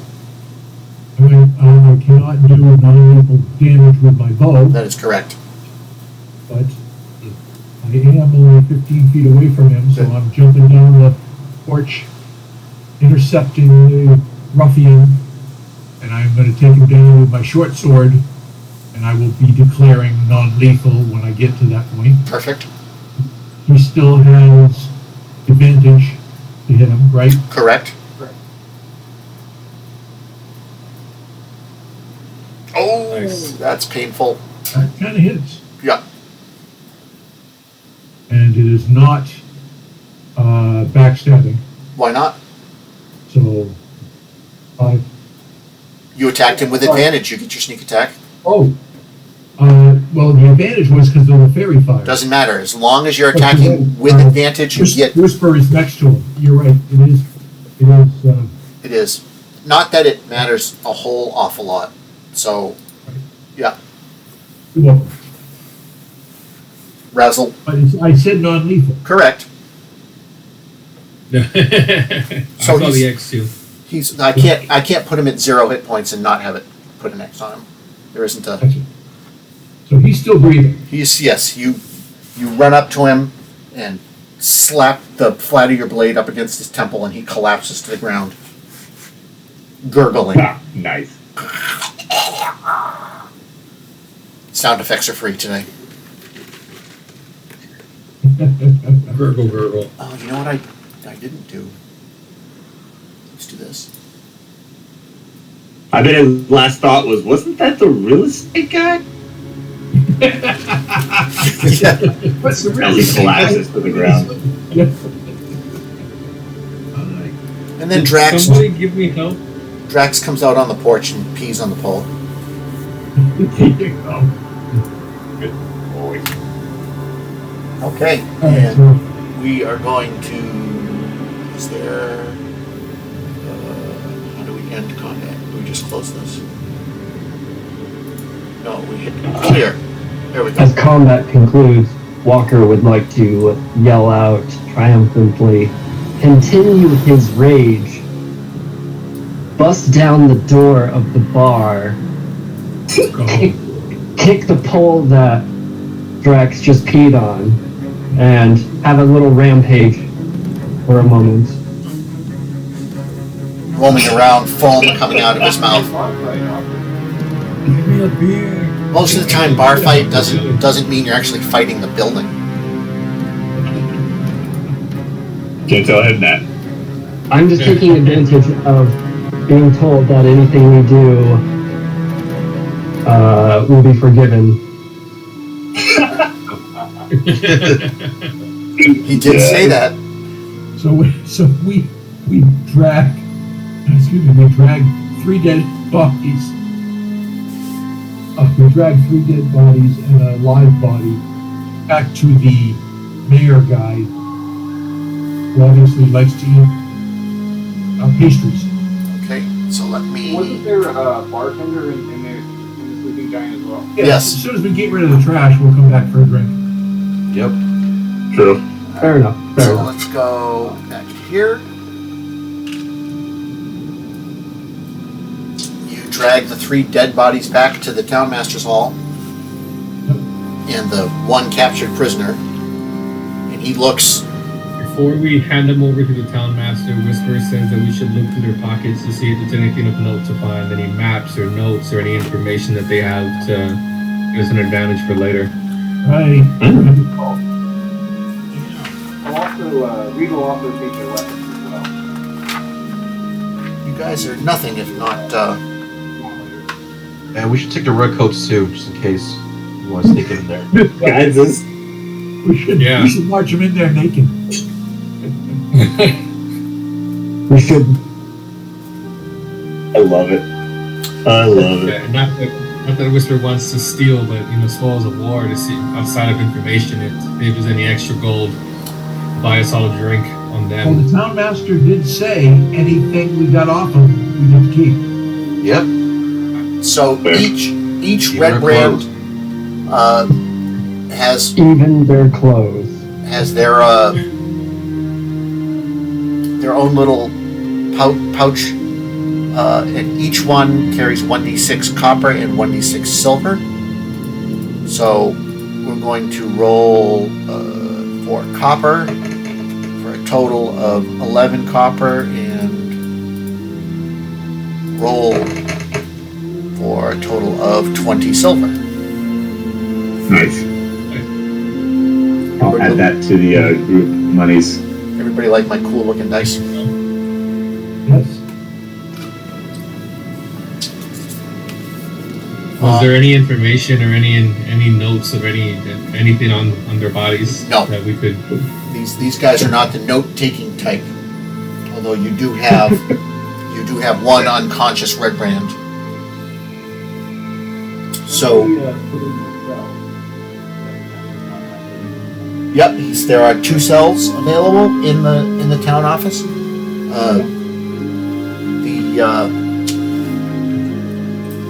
The mayor dude, Harbin, seems a little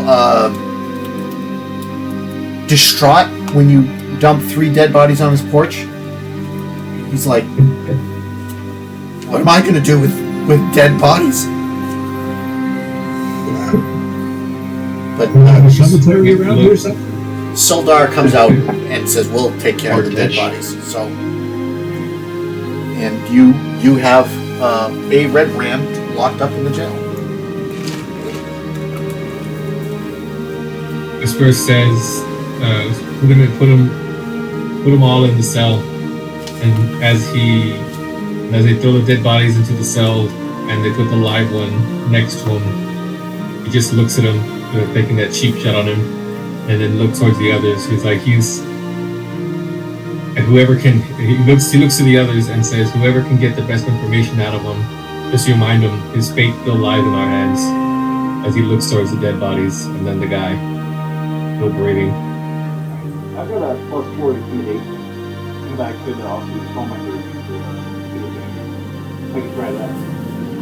Yeah, so you certainly, yes, roll whoever has the best intimidation, or persuasion, whoever has the highest plus in either one of those. So no, let's back up because you said it. You're going to intimidate him with advantage, and someone is going to give you the help action along with so you're going to roll with advantage with your bonus and an extra d4 because How many d4s is that? just one extra d4 with advantage. Okay. Alright. Damage roll. Oh, that just. Sorry, that was the one.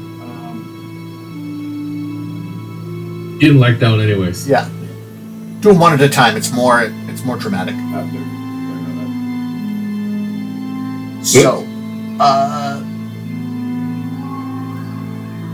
18 is the first one. 18 is the first one. Plus 4, plus... So, sure, you intimidate the absolute shit out of this guy. Nice. I'll use my thaumaturgy to kind of darken the lights or imagery so that all I can see is me. And I'll say, unless he wants to join his friends there, rotting in this cell, he needs to start telling us what he knows. Are there any specific questions before I delve into what he knows? Yeah. Before you get into that part, Razzle, not making a big deal about it, but he walks up beside Whisper, and he just puts his hand on his shoulder or on his leg, whatever he can reach, and he rolls a healing spell. Perfect. So you get 11 points back. So Whisper was licking his wounds, but yet feels revitalized. Literally licking his wounds. He looks over to Razzle and he says, "I feel like a new cat. Thank you." Yeah, you were dripping blood all over the floor, so... All I right. appreciate it as my wounds just disappear. So,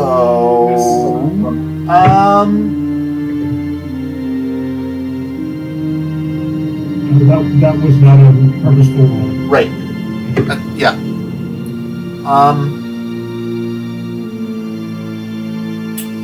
So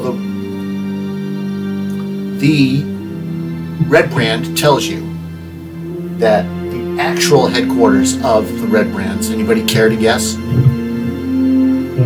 Dilapidated mansion on the top of the hill. Yes. Now referred to as the Trezendar Manor. Yes. Okay. Up in And number 10. number 10. Their leader of the Red Brands is a human wizard known as Glass Staff. So named because he has a magical staff made of glass, and he's also not very inventive.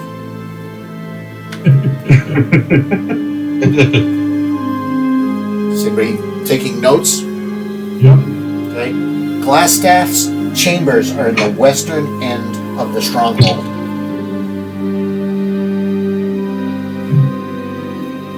A mysterious figure called the Spider hired the Red Brands to frighten off adventurers and intimidate the locals for reasons unknown. And the Spider sent bugbears to reinforce the Red Brands in their hideout.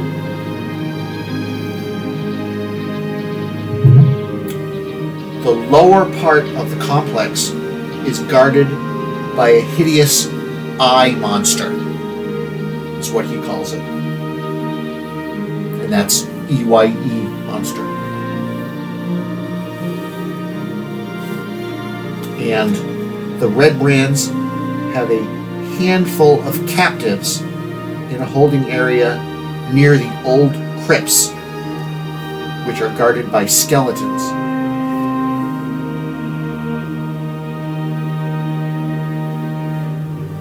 And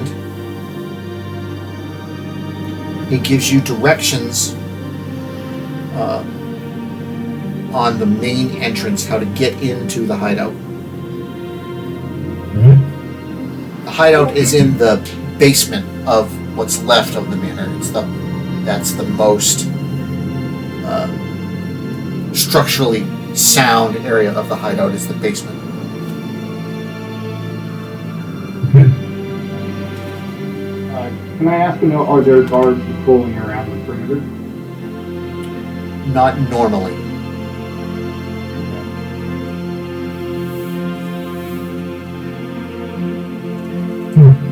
Oh, good.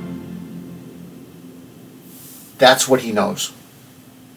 How many red flag guys are there? You would ask me that, wouldn't you?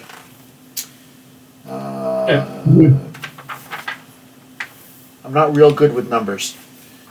So...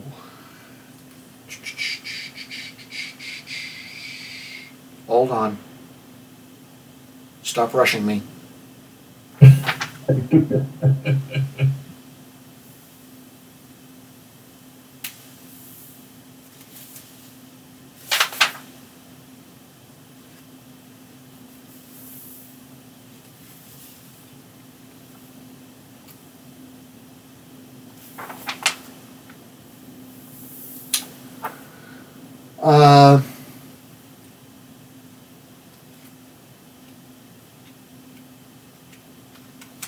How precise is he going to be able to be? He thinks there are 8 more. Okay. Is that including the bugbears and the skeletons? No. So 8 more total. Okay. So approximately 8 bandits, the wizard, bugbears, skeletons, and a monster, eye monster. All in a day's work. All in a day's work. I don't think we're going to be able to get that done in a half an hour, guys. This goes no, not in a half an hour, but we play till 10 plus. This started at 7, so we can go. We don't necessarily have to. Correct. We're not going to finish it in We can enter what we it, have at left, least. but we could. Yeah, we can If start you it. wanted to enter it, we could certainly clear a room or two. Okay, then let's fast forward. It's the next Hell yeah. morning, so we get Crom back. Well, Yeah, I was gonna say we shouldn't do this without Grom. yeah. I'm ready. I'm fucking ready. Yep, and if it's the next morning, then we all get a long rest. Yes, you can all take a long rest. Okay, Any humans who don't have it can take their heroic inspiration. And all right, so now we go back to scenes. Oh, can I ask one more question to the Red Brand? You may Actually, a couple more questions. certainly. So he mentioned prisoners. Who are they exactly?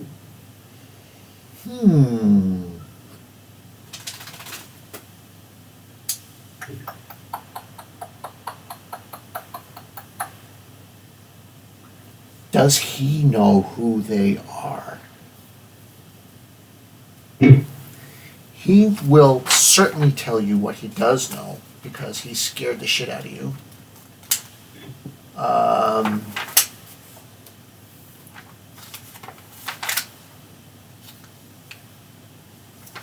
Where is it?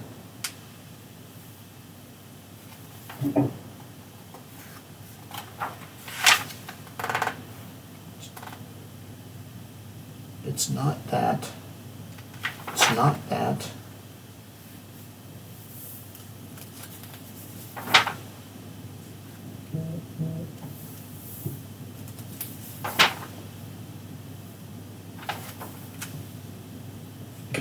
Oh, it's 5. Must be 5. Yeah, right there.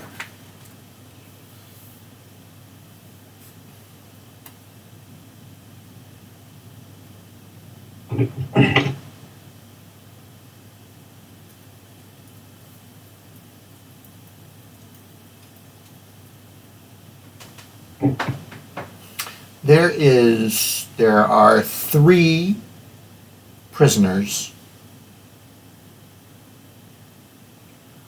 A woman, a teenage girl, and another slightly older teenage girl.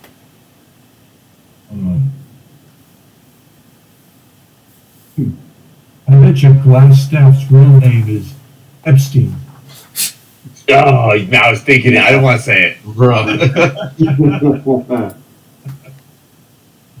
Oh, Glassy Epstein.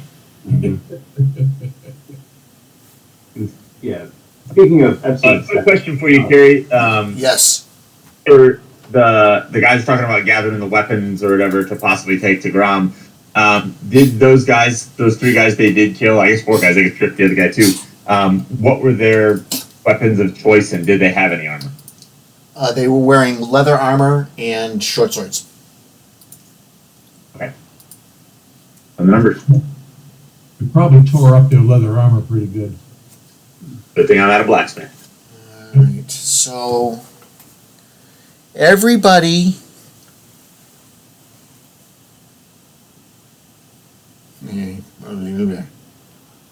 close your eyes for a second. I gotta turn on the player map and take a look at it and make sure that the fog is working.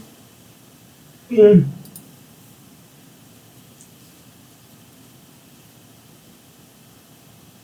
just minimized the window. Good call. That seems to be working. Let me grab an actor and drop him on the map. And then turn on vision. Ooh, why is that like that? When you say it like that, it makes me want to peek. I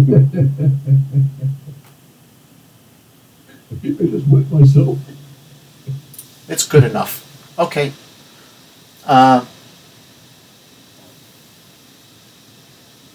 That's very bizarre, but that's okay. I can't.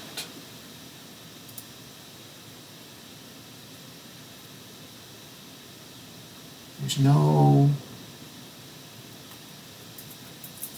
Can't see any reason why that would be like that. But maybe you won't see it. Maybe it's an optical illusion on my end. All right. Any other questions for the? You can hop on the map. I dropped a token on the map, so I can drop everybody on the map, and you can make up your mind on. Oh, you can't. So could Grom pop in the morning and ask a question? Sure. Is there any how many ways in or out of this place is there that he knows of? That he knows of. Excellent. There's the entrance that he told you about. And let me see if they know about anything else.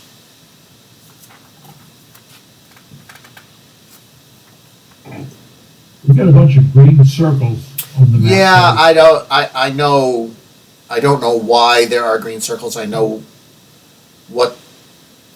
I mean, they're things. They won't bother you. They won't bother me. Yeah, they don't. Just pretend they're not there. Yep.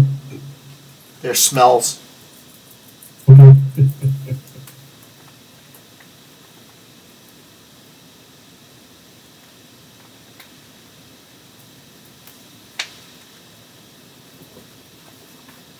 Yeah, there is one other way in and out of the basement that he knows of.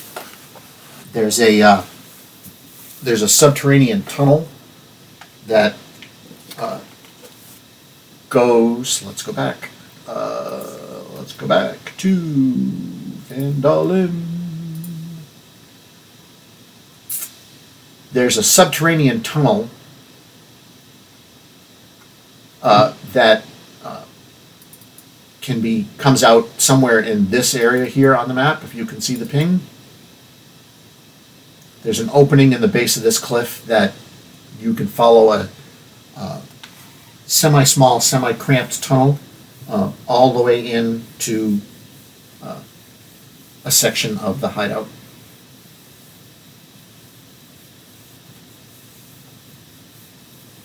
So there are two ways to get in.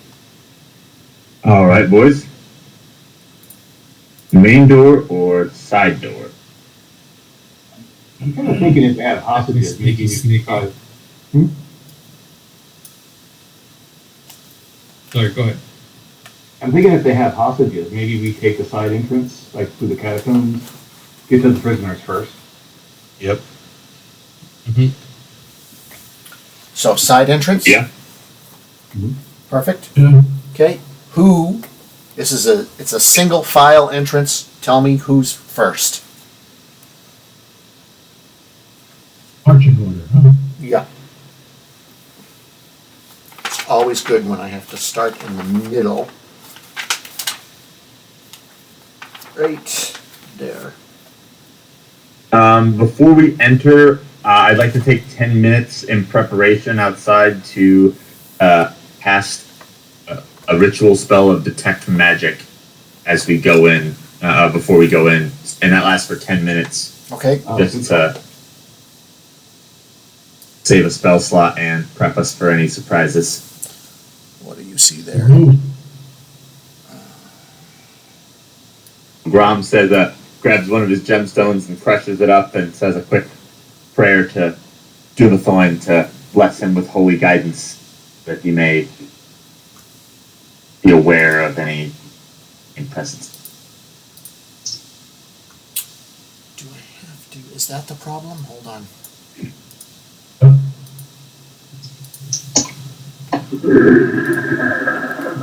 It is not the problem. What was that? Oh, Drax. I hope that was Drax, because it didn't sound like a growl I'm familiar with. Drax didn't get his breakfast. What did y'all feed him when you were babysitting? That's the next question. You're making strange noises. Come on. The real Drax just came over and he was like, "Are you talking to me right now? Like, what's going on, guy?" All he heard was food and feed. Right, he heard feeding his name and he's like, "What's up, Dad?" We did fast forward past the going back to the bar, eating up some bar pretzels. Right, all the stuff And Rob he missed. Yeah, and he did go into the bar by himself to purposely cause a distraction. So Yeah, always, he probably jumped up on the tables and ate the bowls of pretzels. And Did we, knocked over a couple cups of mead, you know. Stuck his face in a stein or two, yeah. there you go. There you go. did we come up with a marching order while I was screwing around? No, we were doing other types of story. Okay, perfect. Sounds like we were also screwing around, yeah.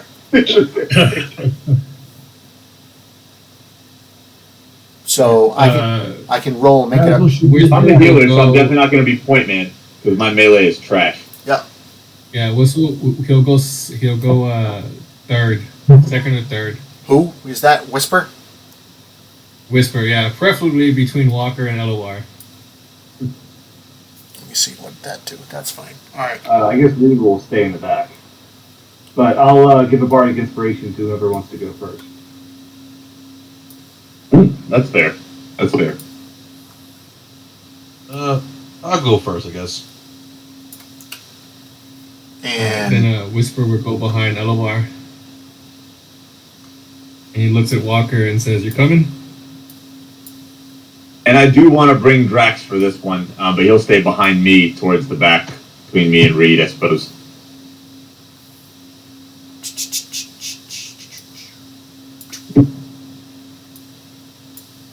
There's my boys. Right. does that seem about right? I don't see anybody but Basil. Did you put me like around the corner? Oh, then you just showed up. Okay. So this Yeah, I'm gonna be right behind Elowar.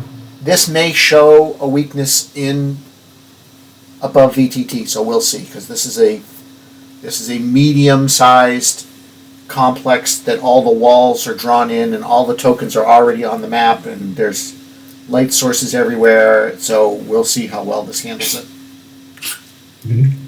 All right, fair enough. This is the kind of thing that kind of bogged us down on the other night's game was when we were done.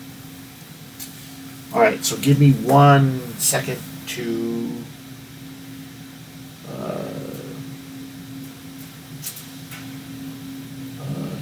just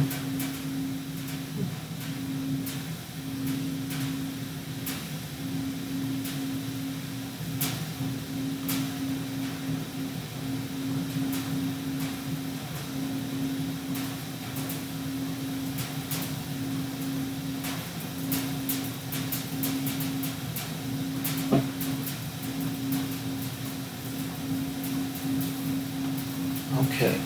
And is this the thing? I think this is the thing. It is. Oh, open. Oh, okay, that's doable. Pop out. Grab. Pull. All right, I am ready. You guys go out to the woods. You, after a little bit of searching, you find the cave entrance into the side of the cliff. You travel several hundred feet through the cramped 5-foot wide tunnel and get to a point where, looking ahead, you can see into a large natural cavern. And you can make out some bridges that cross the cavern. And Carrie, I don't see that. In fact, I don't see Whisper, Elvar, or Walker. Did you? I see Elvar and Walker and myself. I think we're around the corner from them, perhaps. Let me go token vision from here. Yes, that's the problem. There isn't a good spot. Technically, Reed, Walker, Drax, not Walker. Reed, Grom, Drax, and Razzle their tokens are currently inside solid stone because there's not enough spot to put them. Oh, that's Fair enough. Right. So the map, as soon as people start moving forward in the order that they're in the pipe, that stuff will straighten itself out. Gotcha. All right, I'm good. Okay. So, a cold breeze softly sighs in this large natural cavern, carrying the faint scent of decaying flesh. There's a crevasse, which Elvar can see, with sloped walls that divides this cavern. And how much of this more do I want to read?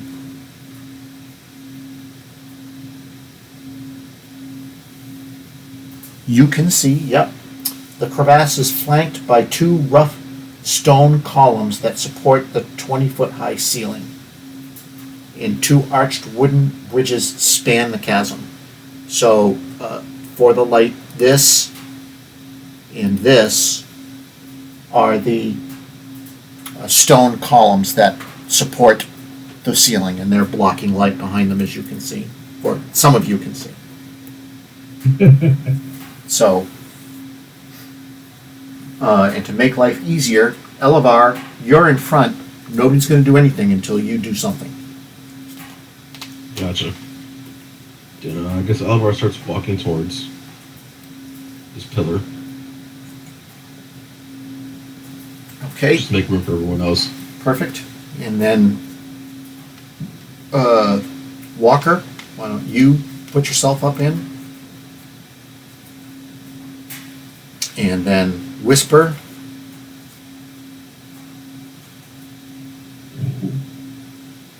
And then I will do some token manipulation here. Yeah. I would have no idea which way to walk. Yep. So now the three of you, and I'll put Drax. I'm going to put Drax in the same hex as Grom, and you're responsible for moving them both. So Will do. now, blah, blah, blah, blah.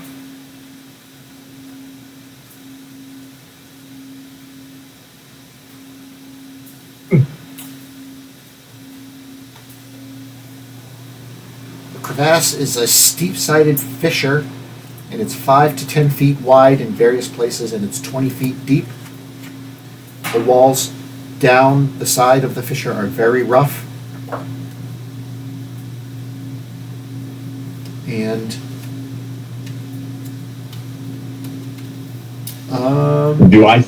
does Grom sense anything in the room or any with his 3-foot detect magic aura blessing? oh, now that you said that, hold on. Conditions, concentration, boom. So your concentration reminder is on.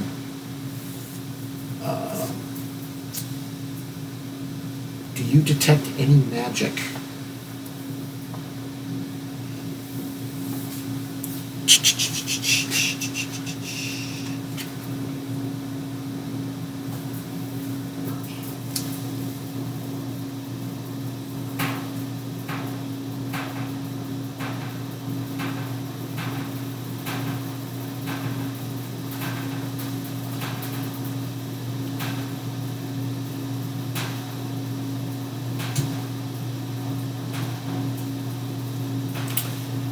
You're looking around, scanning the area for detect magic, and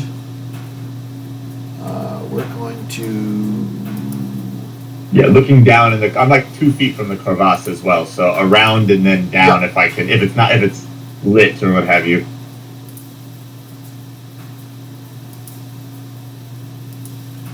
Hang on. What the hell happened? Don't do that. That's not what I asked for. There we go.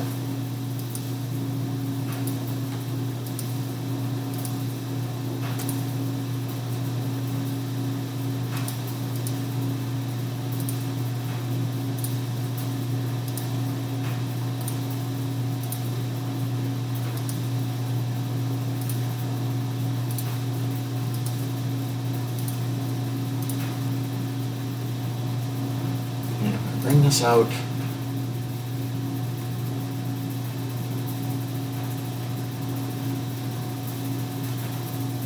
Oh, that's horrible.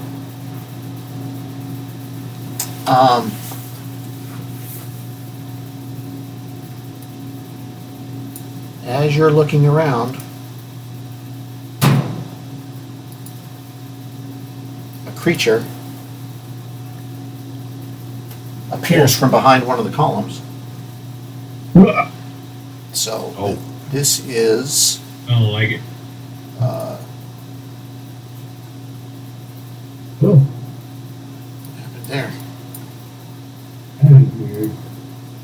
That's a big eyeball. Yeah, it's cool looking. Could be the eye monster, but The hideous eye monster, I think, was the exact description. Let's get out of the way. It's the bill. And let me look. I might have even one more.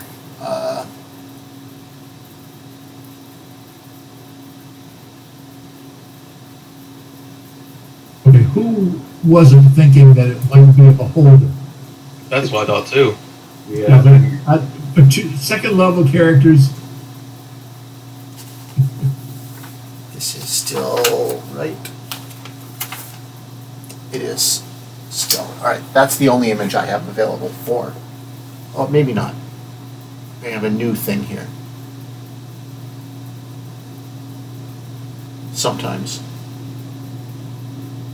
Oh no, that's in normal D&D Beyond. It's not in above VTT, so that's what we got. That image. Lucky for you. Right. And everybody roll initiative. I get.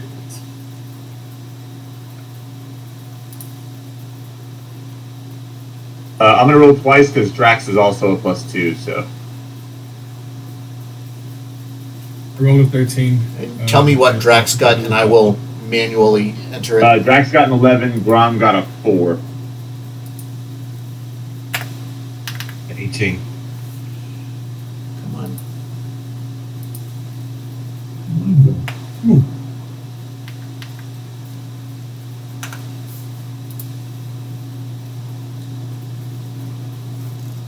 I don't know why mine's not coming up. I rolled a 19. It shows 22. I see it.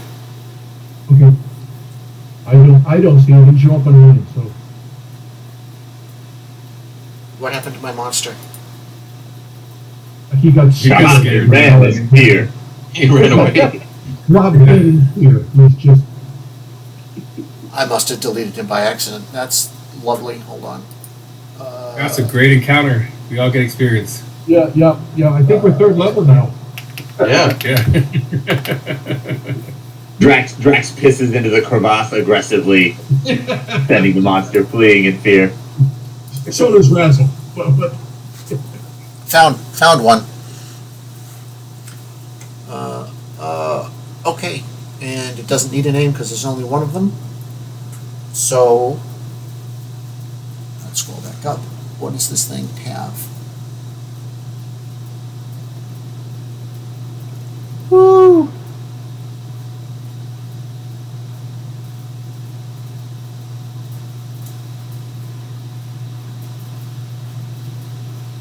Okay.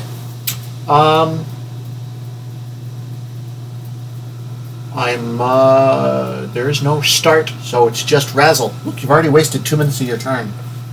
the monster token isn't on the board anymore. You can't see it. That doesn't mean it's not on the board. It was there at one time. It's right here. Hold on. There. Yeah, I still see it. How's that? Yeah. Can you see it now? I'll put it right on top of you in 1 second. So Razzle's gonna run over to there, and he can run right through people as long as they are larger than him, and most everybody is. And then he's gonna run over here. He's gonna attack the creature with a short sword. Bold. Yes, so much confidence. Oh yeah, we're gonna do this. Not with a 9 though. Not with a 9, but it looked good. But then he is going to take his bonus action Right. to disengage. So whatever you Nice. have left for your movement. Yep, he moved 15 and he's going another 15. Okay. There we go. Perfect. That was a little razzle dazzle. Didn't hit anybody, but You I should like it. trademark that move. That's the razzle dazzle. Move 15, hit, and move The away. razzle dazzle. Sometimes it's more razzle, sometimes it's more dazzle. Yeah. It depends on the day. something goes, yeah. 6-7, 6-7. Walker, I show you you next. Alright, Walker is going to follow up the Razzle Dazzle. He's going to make his way up here, get behind the creature, and bonus action. No, I'm not going to bonus action rage. I'm just going to go with the 2 attacks. Ooh. 15 hits. Nice.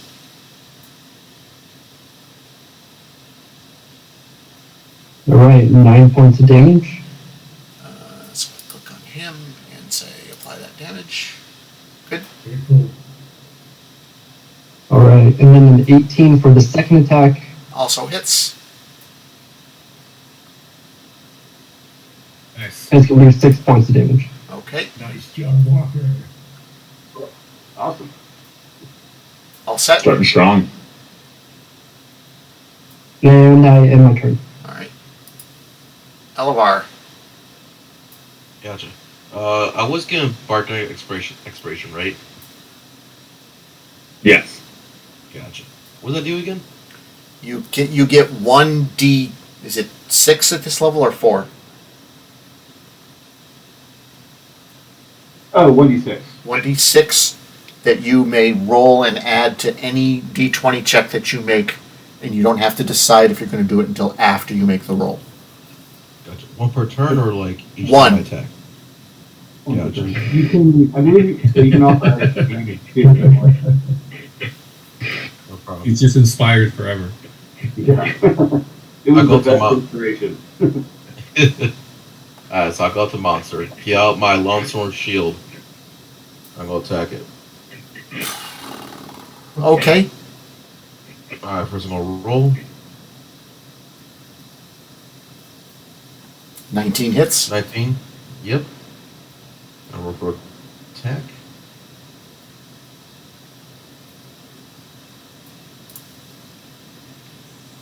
Alright. Okay. Attack for 8. Yep.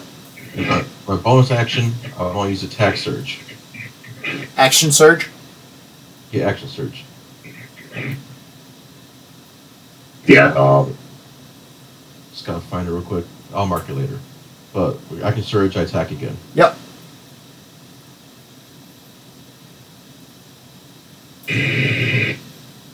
A 9 does not hit.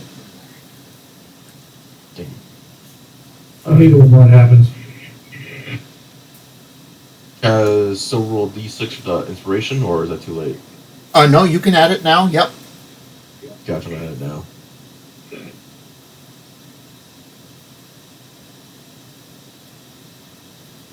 That Nice. turns that into a 15, which hits.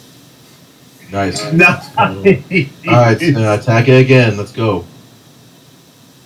Ooh, boy. Yeah. Good hit. Click. Okay. I love All it. right. Good stuff, bro. And then Yeah, Whisper.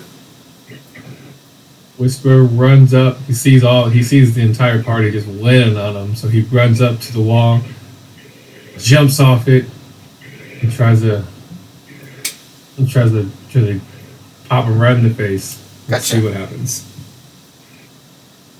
Which is mostly eyeball. Yep.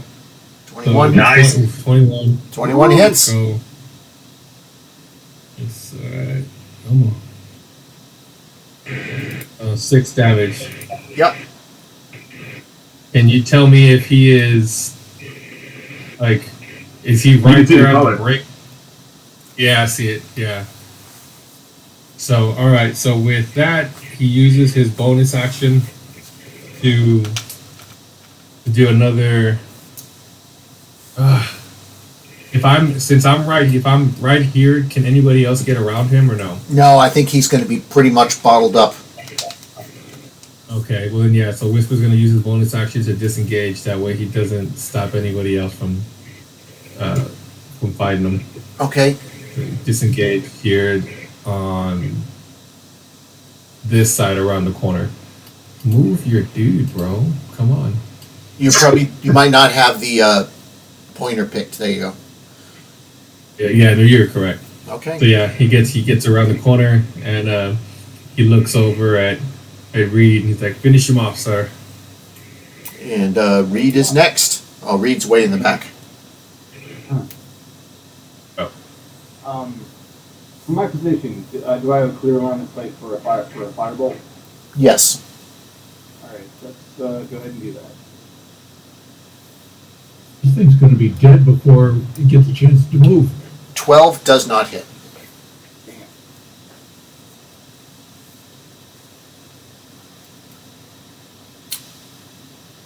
Sorry, guys. My movement, I will move up and try and get next to Whisper behind some cover. Oh, I see what the problem is. Hold on. Perfect. Okay. And next is actually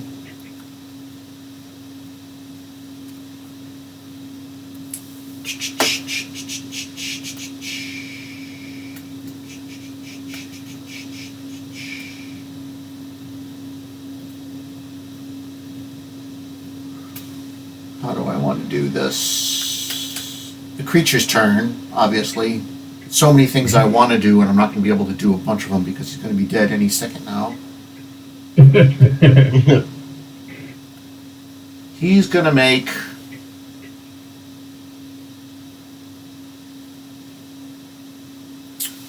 He's going to make a claw attack against Walker.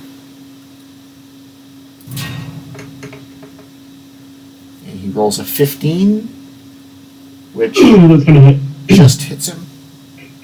And the claw does 10 points of damage. Dang. And he's going to make another claw attack against Walker for a 24. Ouch. And that claw attack does 8 points of damage.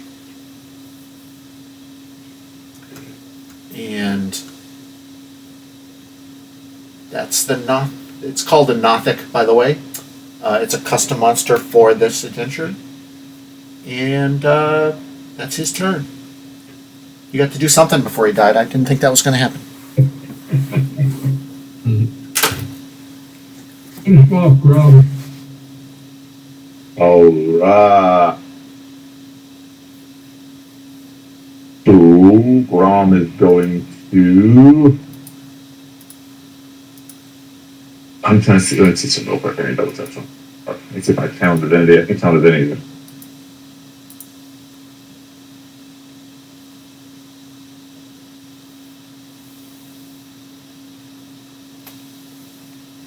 There you go. Feat size. There we go. Sorry. Feature. Okay. Happened here.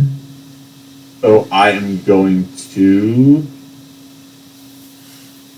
get after it with the old Toll the Dead. So I'm going to need a Wisdom save from the creature.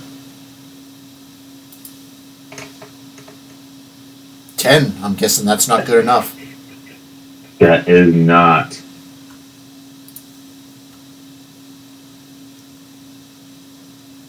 You said very loud. What does Strong. Toll the Dead look like when you do it?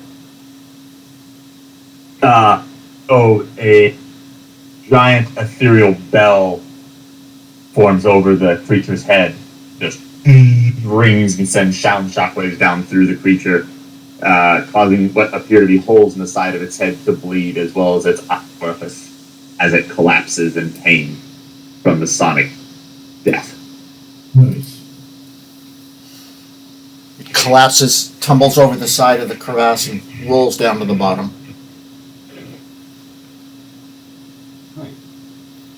Okay. Beautiful. That was easy. Good shit. Well, I rolled really shitty initiative too, so looking down in the crevasse, next to the Nothic, there's a dead human down at the bottom of the pit.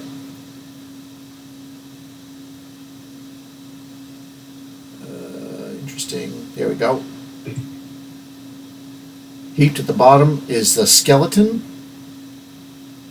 The body is wearing a carved wooden pendant shaped like a unicorn's head.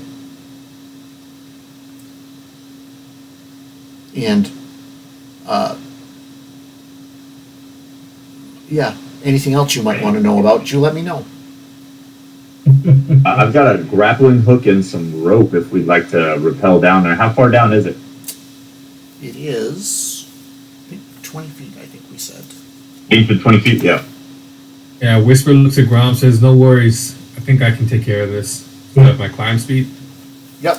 Well, I suggested a rope in case we all need to go down there. It's better to prep something. God forbid you got attacked by, say, that skeleton. We're all stuck up here looking at you like, oops. I'm still going to prep the rope regardless. I'll follow him. Walker's going to follow him down with the grappling hook and rope. So this, Yeah. now that you're closer, this steep-sided fissure is 5 to 10 feet wide and 20 feet deep. Its rough walls are easily climbed without a check. Oh, okay. Well, then we can all scale down there as a group if we want to, or keep a scout up top. So Ron Grom, looks at Drax, and he tells him, hold on. Don't, don't just be moving without willy-nilly, please. Oh, okay. Because you're crossing things, there may be traps, there may be stuff, and you're gonna, Going on the side. bad things are gonna happen. So, Grom, the bottom of the... yes, so my turn. Yes. So, no, hold on. Hold on for me. When viewed with a detect magic spell, the area at the bottom of the crevasse emits a faint necromantic aura. So I'm talking about Whisper. Now, let's come back up here.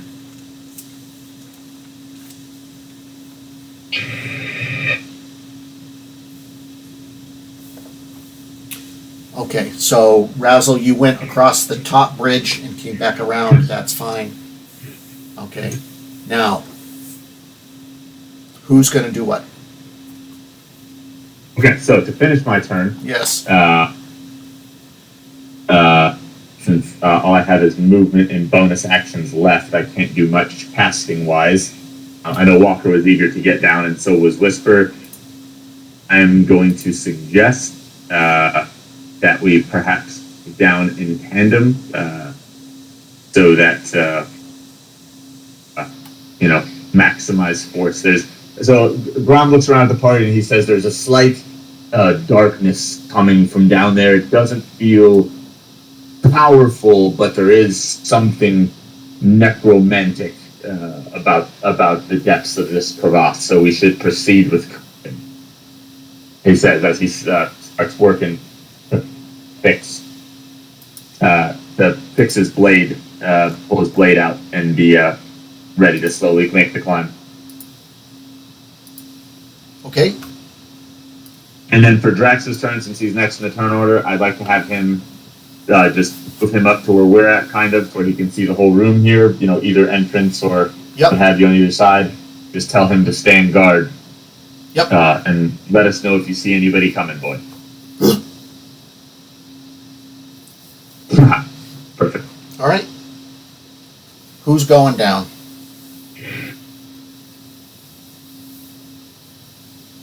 Walker will go down. I am the skeleton. Ready to attack. Reed would like to go down too. Maybe like tie a rope around him just to be safe. I'm gonna stay up here just in case anything happens. Okay. Yep. Razzle says that may be a 20-foot drop for you, but it's a 40-foot drop for me. So you go down. So you can, whoever's going down, you can put yourself down in the crevasse. It's an easy climb. So that's down below. Yep. Can I have a firebolt ready action just in case anything pops up? Sure. Yeah, and I ready action Blade Ward. Okay. Okay. So What kind of a skill check would be needed to harvest the Nothic's giant? a nature check. All right. Say it's give it to let's call it a DC 12 All righty. when that happens. So Elevar, you're staying up top. Yep. All right. So everybody who is in the crevasse can make a perception roll.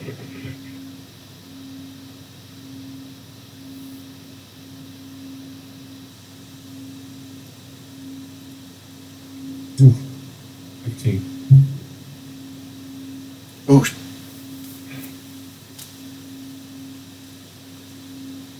Was it 23. Was it just three of you? Did Reed went, Walker went, Grom went, Whisper. Yeah, I'm down there with them. Yeah, did you make a perception roll?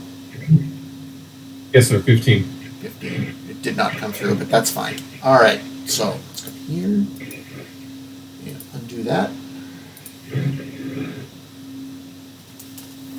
All right.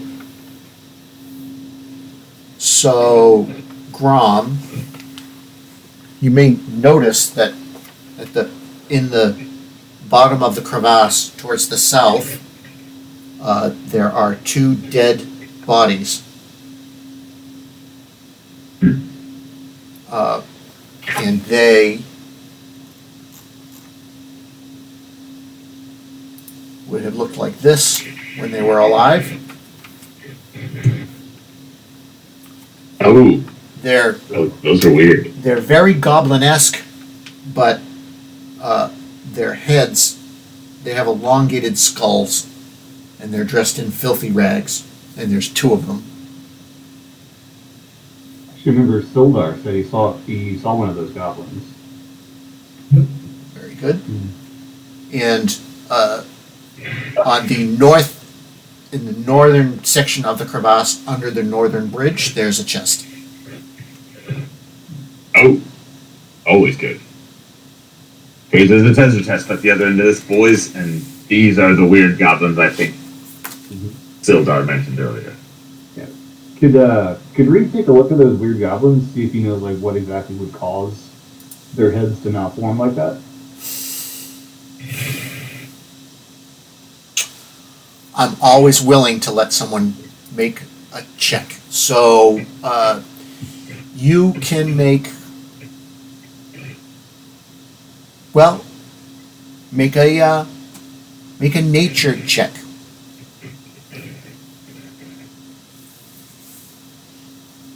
You are unsure what could cause that. Okay. Can Grom go and do a perception or investigation to see if the chest appears to be trapped?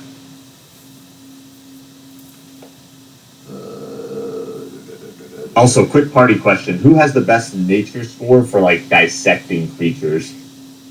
I only had a +2, which is why I didn't want to just dive in on that eyeball. All I've got is a 2. I've got a +1. So Grom, you can make Nature, you said? Yeah. Yeah, go ahead, DM, I'm sorry.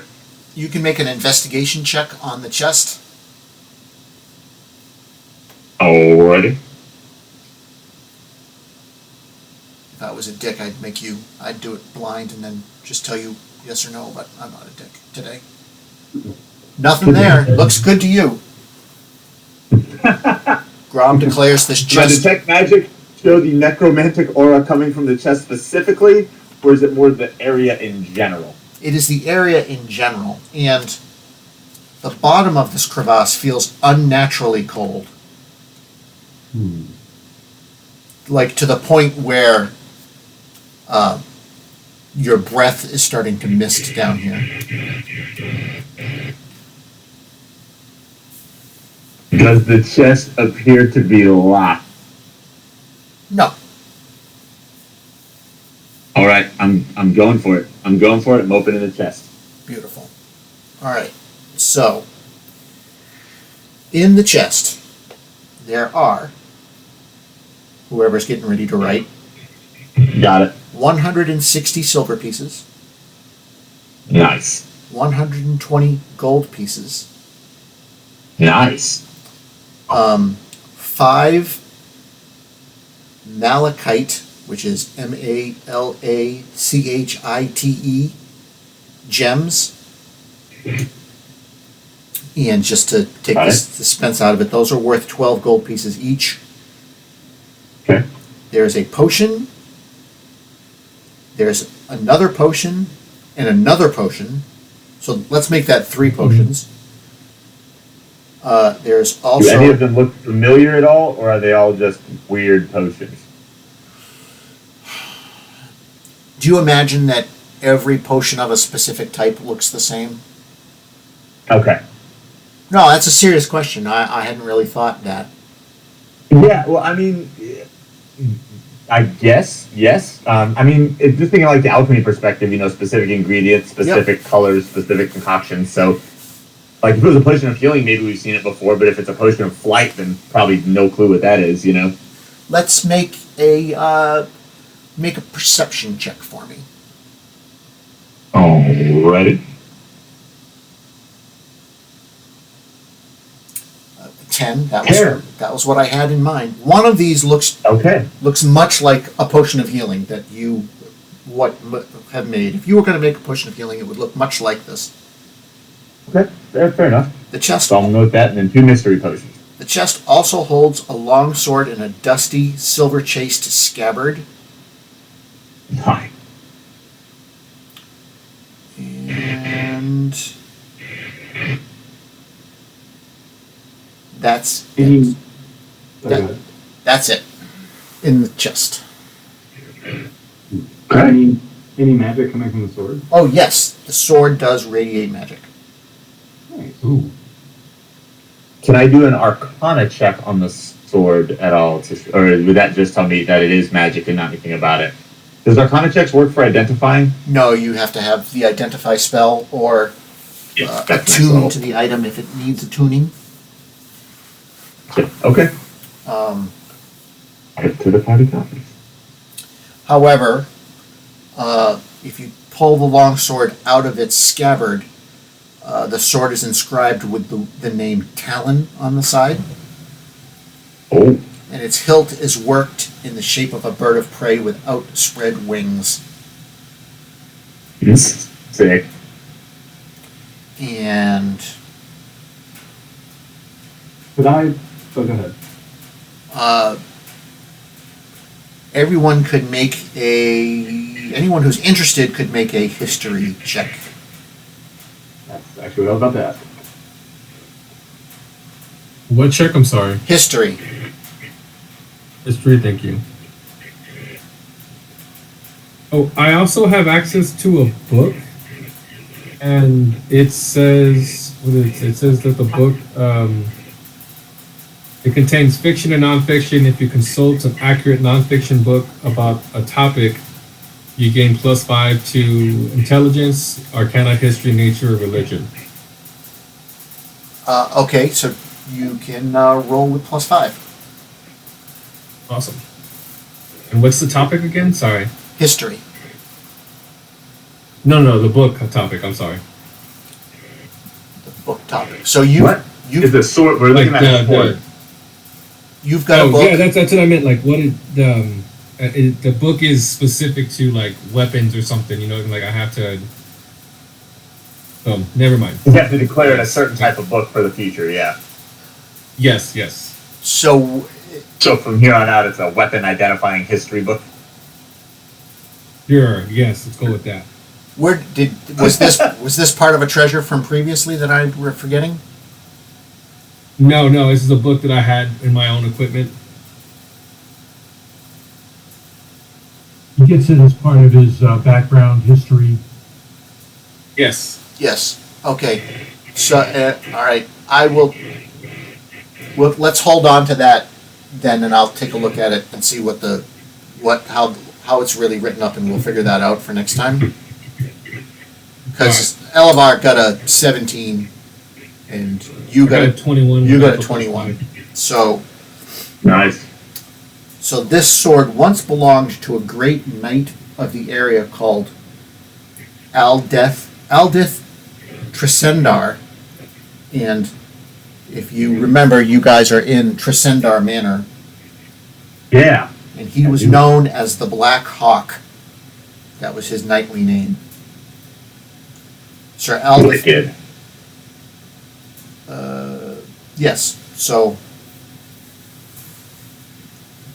this sword is tied to the manor in some way.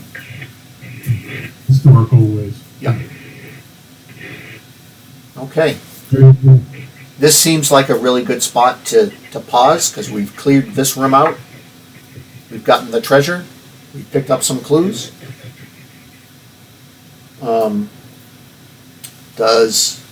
And somebody wanted to chat with me after the game about something coming up. You guys can figure out amongst yourselves what we want to do with Talon, the sword. And I will put a poll up in a few minutes to talk about Baroque inspiration.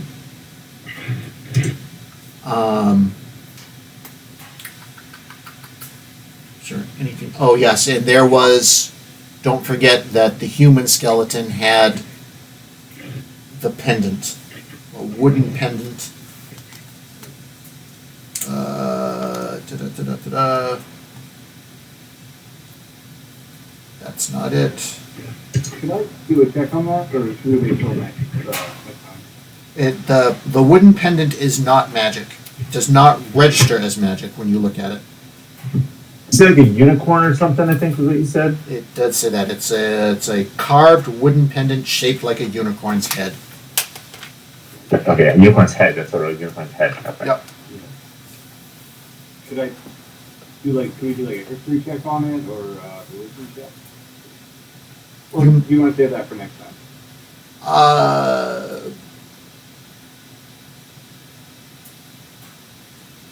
Let's take that into Discord over our intervening time. Yeah, we got 2 weeks. We've got 2 weeks, so we'll poke through. You can craft your questions. Somebody just make a custom item for the wooden pendant shaped like a unicorn's head.